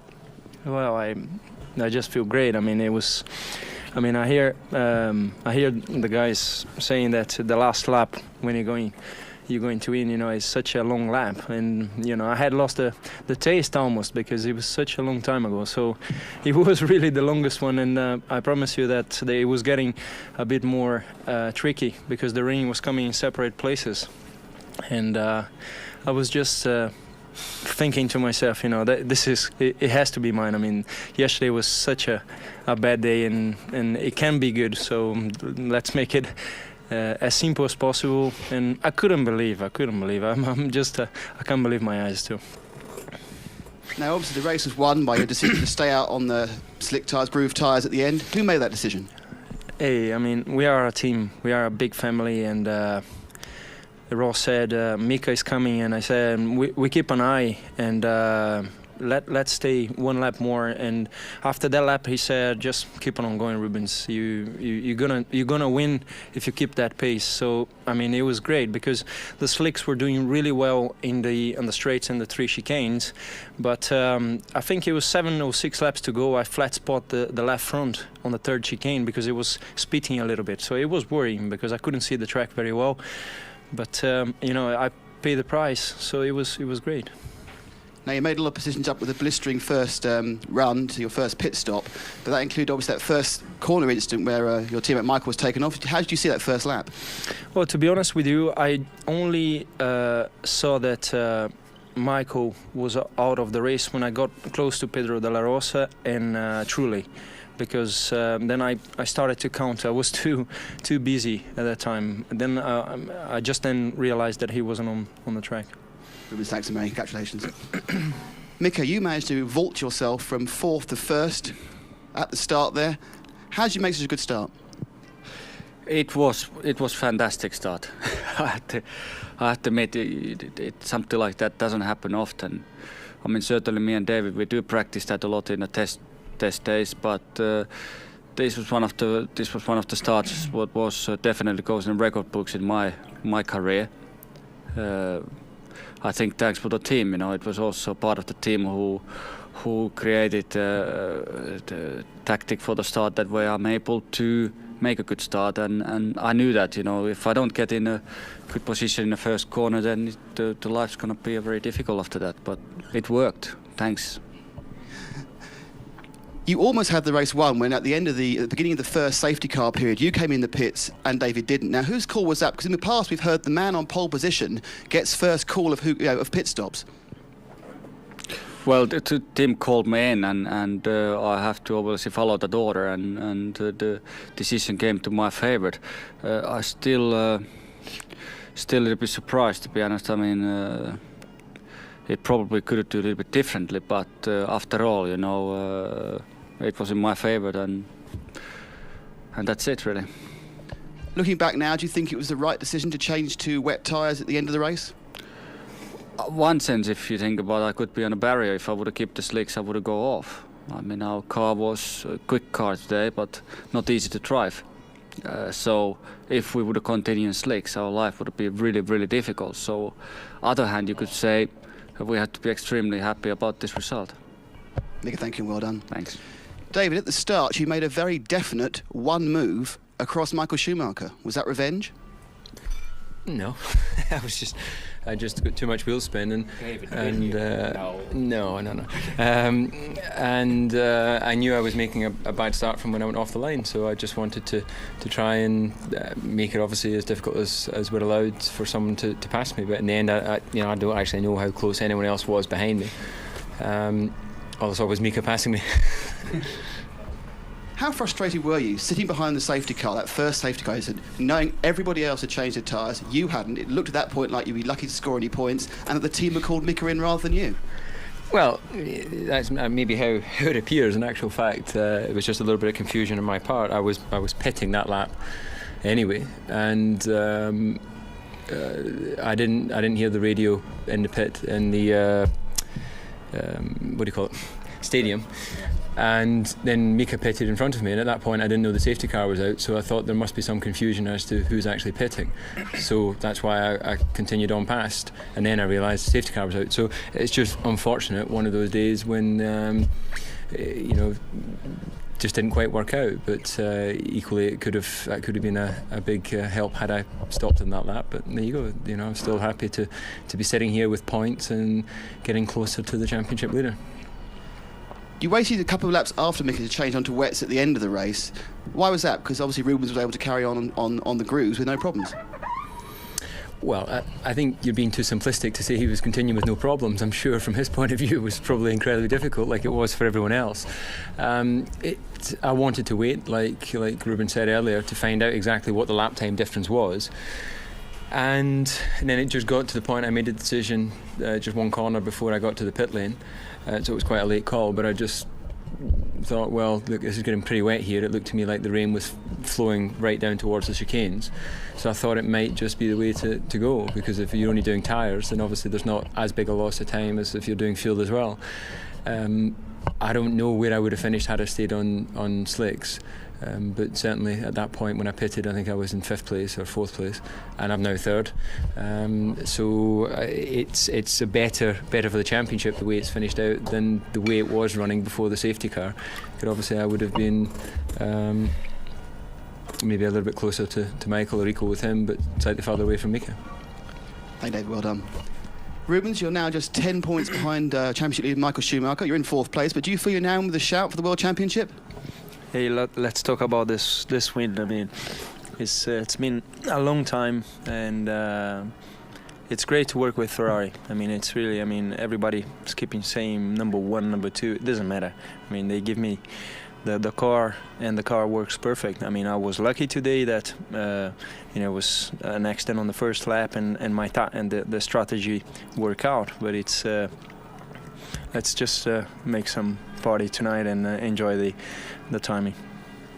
Thank you, gentlemen, very much indeed. And can I have a word now from Rubens and from Mika in your own language? Rubens, please.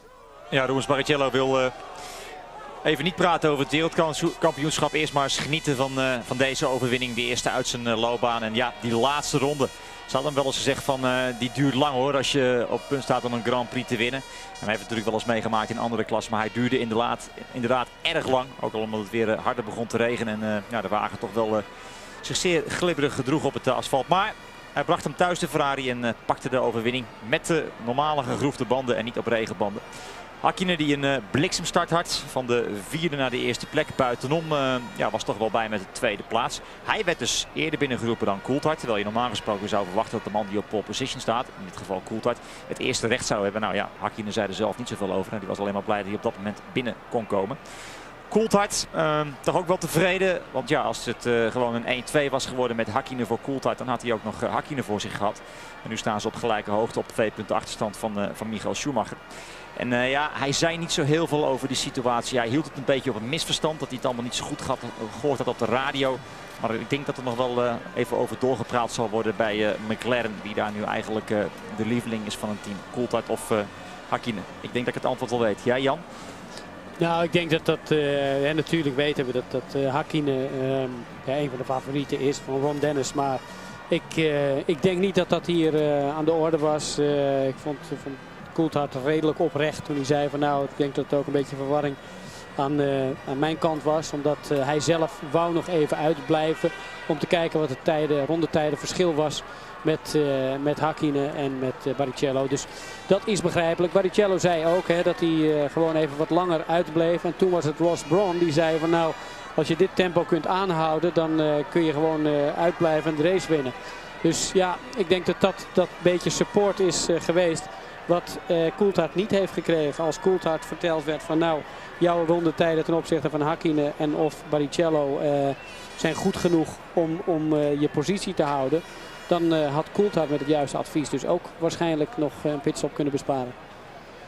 Langzamerhand loopt de paddock leeg. We zagen Schumacher al naar huis gaan zonder punten vandaag. Maar in de wetenschap dat zijn teamgenoot wel won.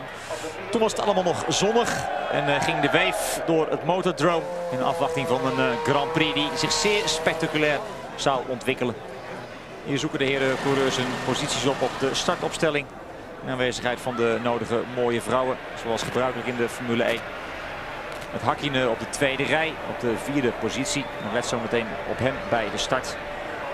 Het gaat dan mis bij Jenson Button, die achteraan zal moeten starten als laatste. En dat toch ook nog vierde wordt. Echt waar. Maar kijk eens hoe mooi Häkkinen er buitenom komt. En dan het tikje van Schumacher. Let op. Pats, ja, duikt voor Schumacher. Fisichella kan nergens heen.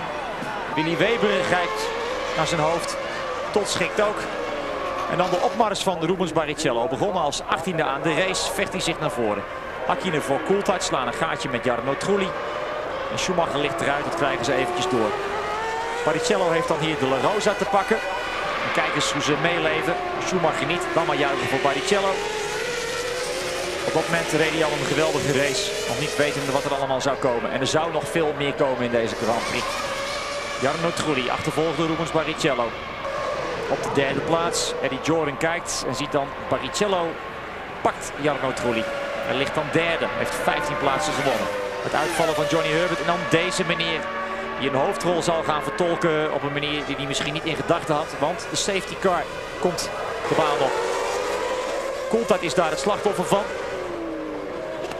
En dan glijdt en glibbert iedereen zo langzamerhand over de baan heen. Omdat het ook begint te regenen. Want kijk eens hier, Jean Alesi getorpedeerd. Uitgeschakeld. Ook Diniz ligt er dan uit. Dit zijn de eerste slachtoffers. En Alesi gooit met zijn helm weer de safety car in de baan. Daardoor. En dan vindt Coulthard zichzelf terug op de zesde positie. Daar gaat Alexander Wurz. En dan eens eventjes kijken. Wat gaat het weer doen? Ja, het gaat regenen. Häkkinen op dat moment aan de leiding. Hier het afscheid van Marc Gené in vuur en vlam. Dan Heinz-Harald Frenzy die wegvalt. Trulli krijgt later nog een stop-and-go penalty. Daar helaas Jos Verstappen. Op dat moment lag hij op de zevende plaats en had er misschien nog meer in gezeten. Button die grijpt Salo. Maar Barrichello wordt dan de winnaar van de grote prijs van Duitsland. En ook Michael Schumacher is daar blij mee. Knuffelt hier Jean Todt.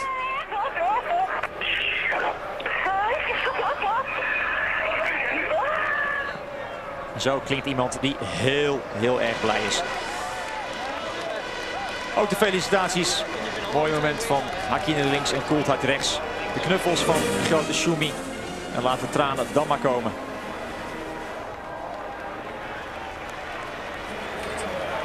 Winnaar van de grote prijs van Duitsland. Zijn eerste uit zijn loopbaan.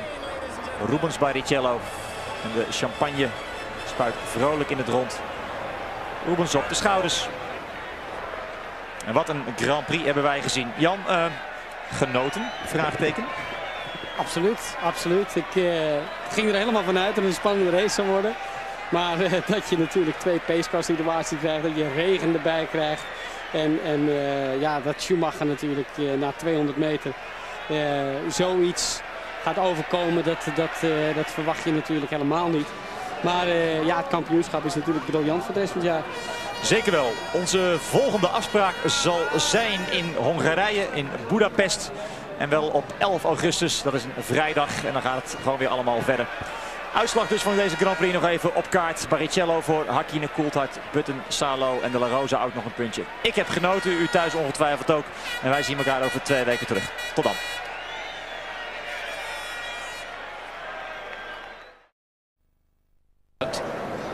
Well, basically it's put in a position with Jean Alesi, and on the braking I think he lost the control a bit of the car and hit the side of my car, and that's it.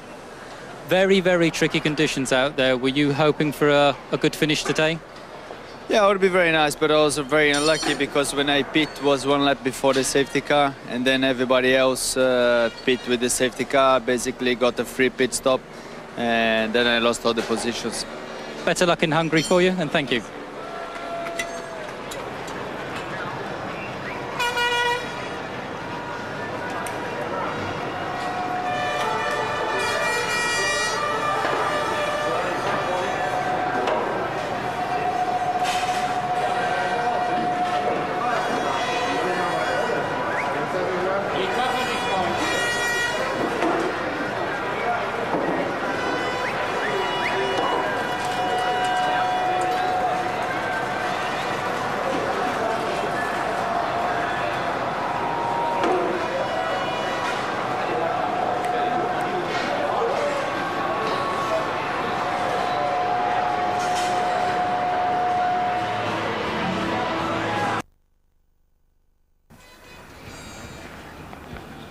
There we are, the enduring image of the German Grand Prix. Rubens Barrichello, the Brazilian, just about the most emotional winner we have seen up there.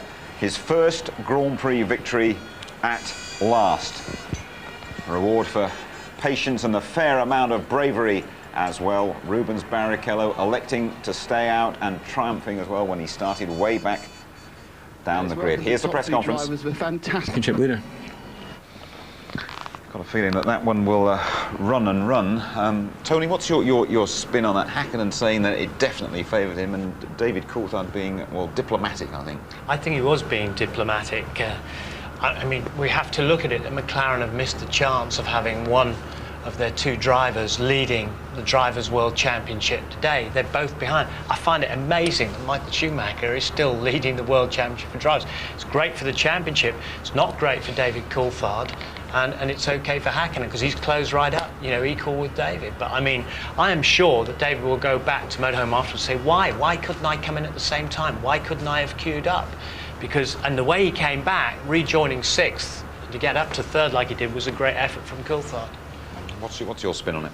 I think had David felt he'd been disadvantaged, he would have said so. I think we've got to take him at face value. He says, look, there was a communication error and I should have come in and I didn't do so. Because I couldn't hear properly, and then Mika came in, and I'm surprised they didn't know the safety car was out. McLaren have a dedicated team of people on the radio system, and I don't know why, but even I remember when I was driving there back in '94, it never seemed to work very well. If David's being diplomatic, then I'm surprised, because I think he would say something, and we have to take him at face value on that. Okay.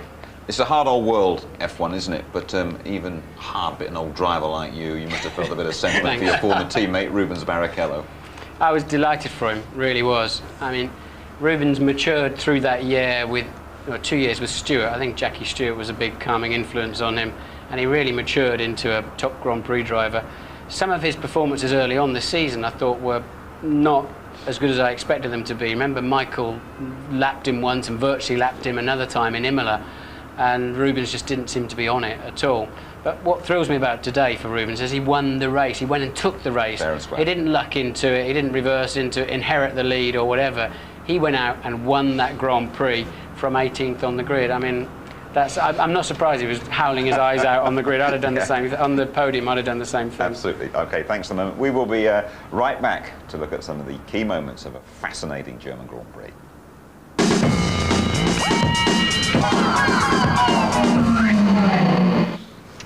Quite typically, I've just heard that Rubens Barrichello has dedicated his fantastic victory here to Ayrton Senna.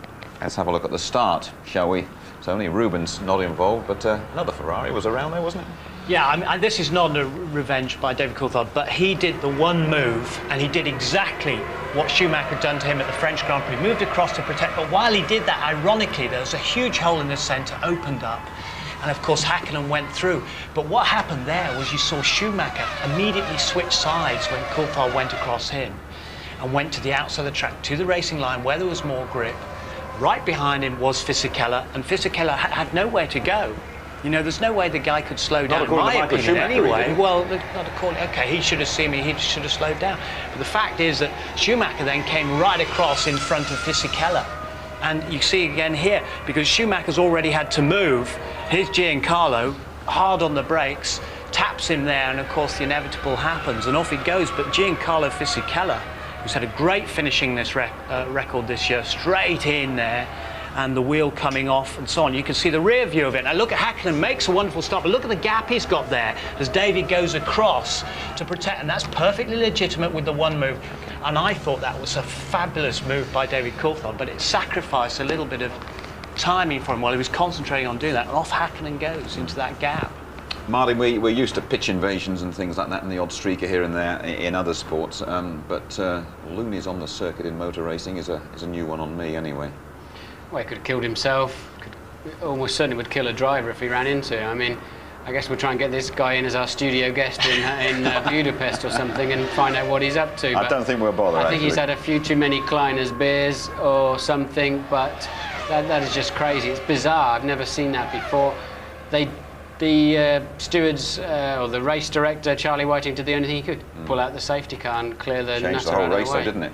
it did change the whole race. There'll be a few people wondering if he was working for Ferrari or something, or if he's Brazilian in nationality, but it's just bizarre, and what can you do about it? I mean, you can't close the place down and have it like being inside a prison here.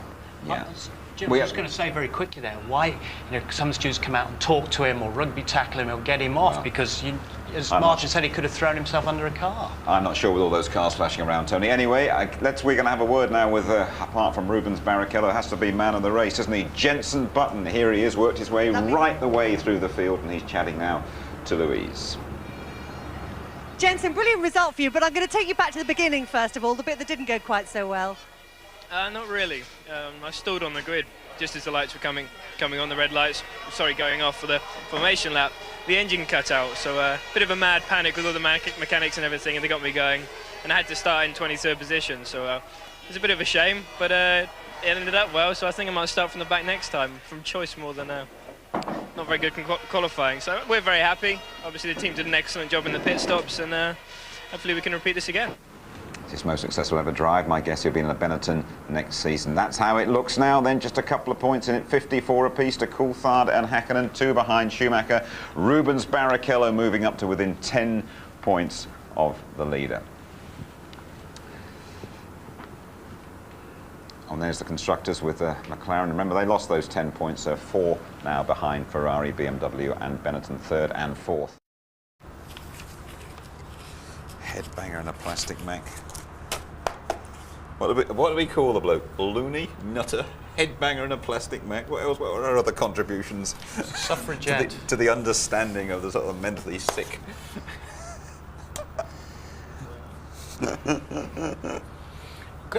Can you imagine if it was an Englishman and how the French would have reported it? I don't think there should be any sympathy. What are you on about rugby tackling? I mean, you were going to nip out in front of the old bloody McLaren and rugby tackling. I said before that, I said go out and talk to him and then rugby tackle him gently. He might have had a gun. Oh yeah, and if he'd walked in front of a car, which is what I'm about to say, and a driver had lost its head. Just because you're personally acquainted with the bloke. I said, why don't someone frigging do yes, something? Chiefy, speak a bit of sense to me.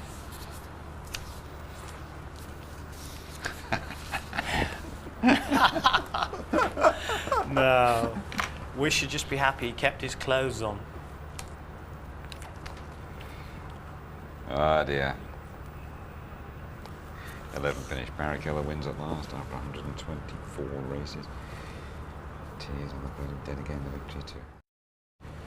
Do you want to see, some VTs teach? Sure, that'd be great. Including the man you have this great affinity with. All right.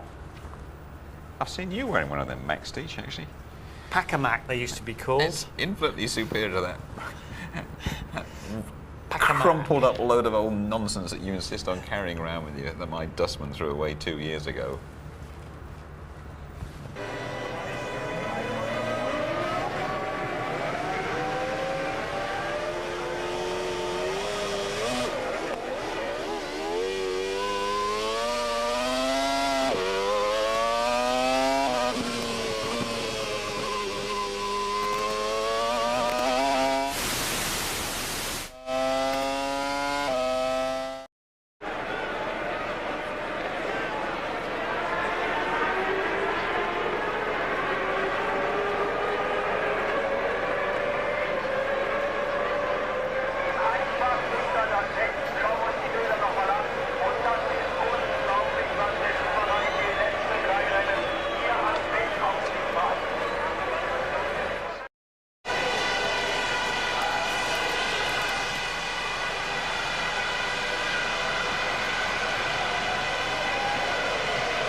Michael, Giancarlo Fisichella seems to blame you. How did you see the accident?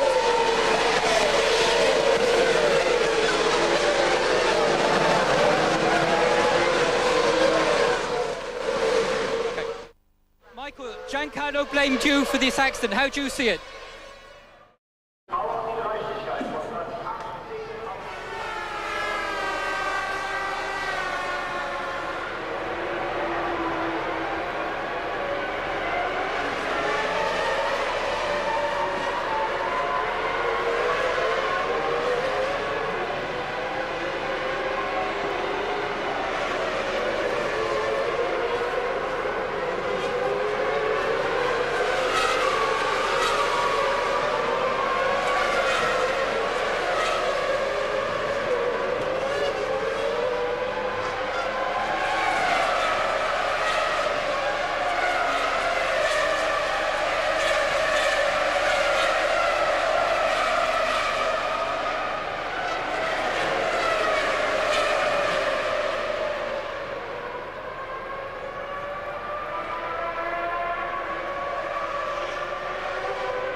Alex Furt's a spectacular exit from German Grand Prix. What happened there?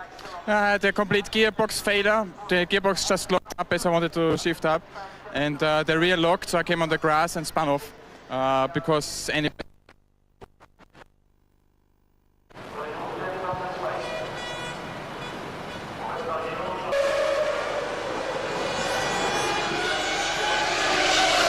Fred's an amazing race. What was it that took you out in the end? Well, I don't know what happened, but my gearbox went up and down, and my electrical part of the car was playing nuts. I don't know what happened, but I couldn't shift up and couldn't go on a power. Nothing happened. How are the conditions out there at the moment? Well, outside the stadium was pretty dry still. Inside the stadium was very slippery. Bad luck, but great drive. Thanks.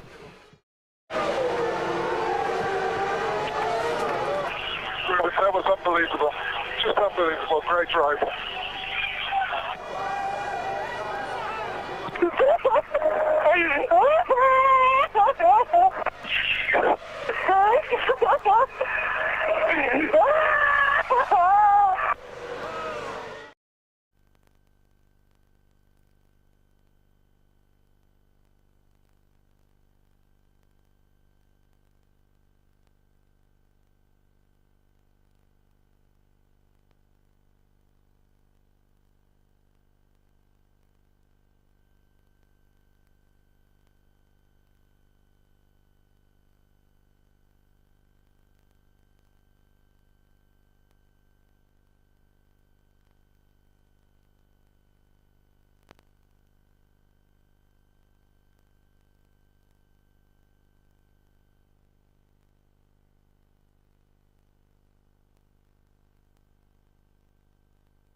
Mika and truly going to the pits, I thought to myself, maybe it's not the right time because the track is still dry. So I said, Ross, give me the update and tell me what time he's doing. And he said, Rubens, if you can keep the car on the track and the pace you're going, you're going to win the race. And that was marvelous. That was the best feeling I ever had. My last win was 91 in Donington with a Formula 3 car, and it just feels so good. I mean, it took so long for that last lap. Michael, a very emotional moment for you and Rubens. He's done you a favour, but he's driven absolutely magnificently today, hasn't he? Yeah, absolutely brilliant. I mean, to be in this condition, to be out with slicks and drive as fast as the rest with the rain tyres. I bet you didn't think you'd be laughing at the end of this race when you went out, did you? No, I was close to tears and throw my helmet through the corners, but obviously now he made up quite a lot of this. And the championship begins here again? It looks like, yes. We have to start again from zero. I guess it's helped us the fact that Michael hasn't scored. Rubens has moved back into the frame. Mick and I are all square. It's closer now than it has been all year. So, you know, who knows what's going to happen, but in terms of points you could say it's an opportunity missed, but I think when you have safety cars and raining, it becomes a lottery, and sometimes it can work for you and sometimes you can get nothing out of it. So I think 10 points for the team overall. We can't be too disappointed. Tell us about the earlier stop when both of your cars came into the pit lane. What was going on there? Who was making decisions? Well, the problem was we both wanted to stop, and we wanted to stop in sequence, and then we realised that calculating the timing, that probably wasn't going to be the right thing to do. But it was a little bit disorganised for a short period of time. We got the tyres crossed over, but it worked out in the end. I mean, people don't realise how fast we are and how dangerous this sport is. And the guy was on the left, then a couple of laps later he was on the right, so he crossed the track. And when I saw him, I immediately thought, yeah, the safety car is going to go out because he's risking his life and our life. So it was a very, very good decision. Are you happy with the timing of your tyre changes? Oh, definitely. I made a good job of that because it's very, very difficult to know because at the back of the circuit it was dry and here it was wet. So it was a good decision on their part, and just had to pick off a few people to come in fourth. I thought I was fifth myself, but happy to be fourth. Well, despite his fourth blank in 5 races, Michael Schumacher stays top, but only 2 points ahead of the McLaren hunters, Coulthard and Häkkinen. Barrichello still fourth. The other places are unchanged. In the constructors, Ferrari and McLaren both scoring 10 points. As you were then for the big two, Button with 3 for Williams, who stay third. No improvement for Benetton, BAR or Jordan. Heck of a racer, Tony Jardine, and a heck of a start, but not for Michael Schumacher. No, it wasn't. I mean, David Coulthard meted out the treatment to Michael Schumacher, which he had received in France. Look at this. Coulthard moving straight across in the one move which is legal to block Michael Schumacher. Schumacher has to go to the other side, but he takes out Fisichella. Fisichella had nowhere to go. While all that was going on, this huge gap opened up. Here it is again. Schumacher's come from the inside to the outside. Fisichella nowhere to go, about to have a big accident. Luckily, the strength of the Grand Prix cars, the Benetton in particular, look at that front left wheel going off. Now, look at the gap that opened out while David Coulthard was concentrating on blocking his rival. Ironically, his other rival, his own teammate, says, thank you very much. There's a big pathway to the lead of the race. Don't blame me, says Michael Schumacher. He can't be serious. No, he can't be serious there. I can't see that. You know, you can't get out of the way. It's your duty to try and brake. But if someone comes straight in front of you like that and you're up to 160 miles an hour, it's a little bit difficult, I think.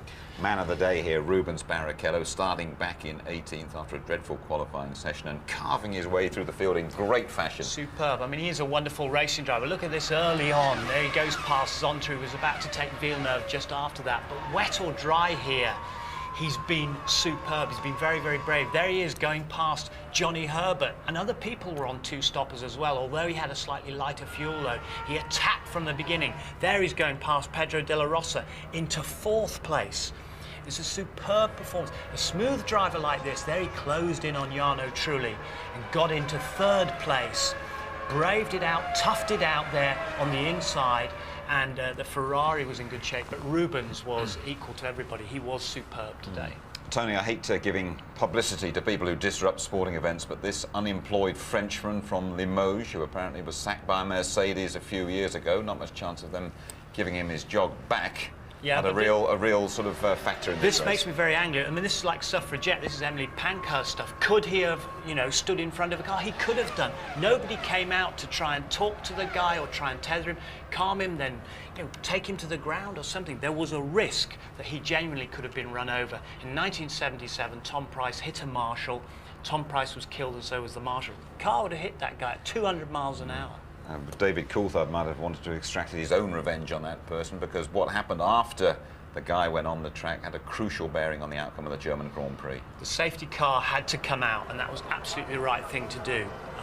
As I said, I felt some marshals could have come out and tried to talk to the guy and at least restrain him.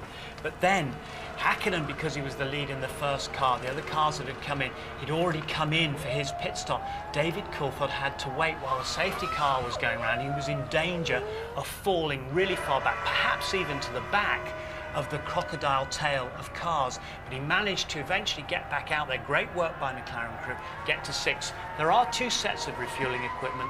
There are not 2 sets of mechanics, so they've perhaps told him to wait, even though perhaps he wanted to come in and queue up and not lose so many places. Spectacular moments. I want to look at one of them. Deniz and Alesi with tyres flying around and all sorts. Well, the interesting thing here is that Deniz has been blamed for putting Fisichella off at the start in Austria with a mad move.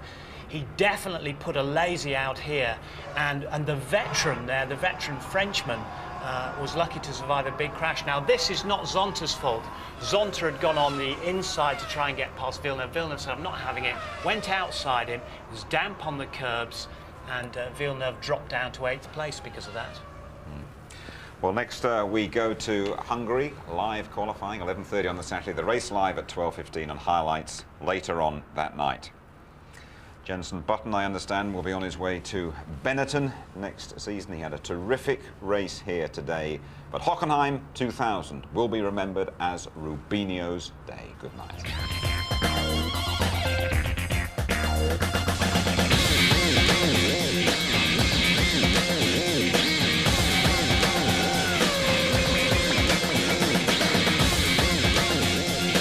Rain on the way.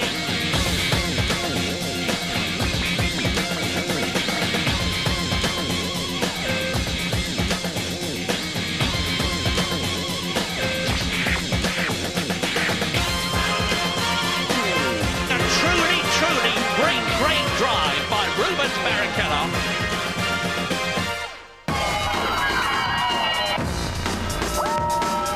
F1 on ITV in association with Texaco.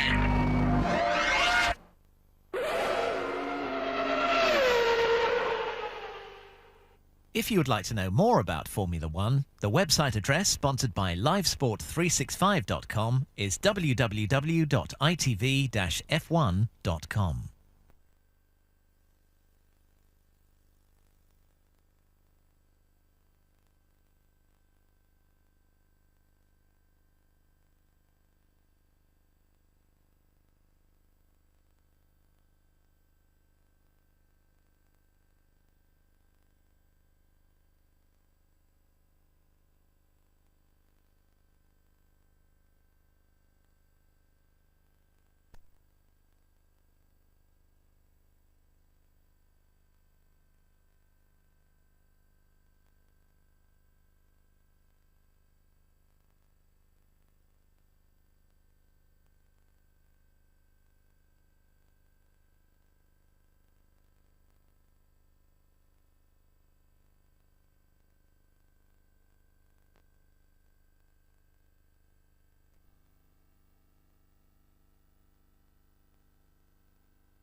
Ed ecco la classifica aggiornata del campionato 2000.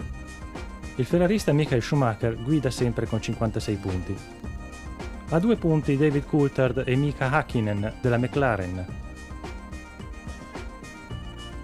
A 10 punti con 46 punti Rubens Barrichello. Poi Giancarlo Fisichella, il primo italiano con 18 punti. Ralf Schumacher su Williams 14 punti. Jacques Villeneuve 11 punti. Il giovanissimo Jenson Button 8 punti, poi l'altro italiano Jarno Trulli 6 punti, come Mika Salo 6 punti, poi Frenzen, l'altro pilota della Jordan 5 punti, quindi Eddie Irvine su Jaguar 3 punti, poi i due piloti dell'Arros, Verstappen e Della Rosa con 2 punti, fanalino di coda Riccardo Zonta della Bar con 1 punto.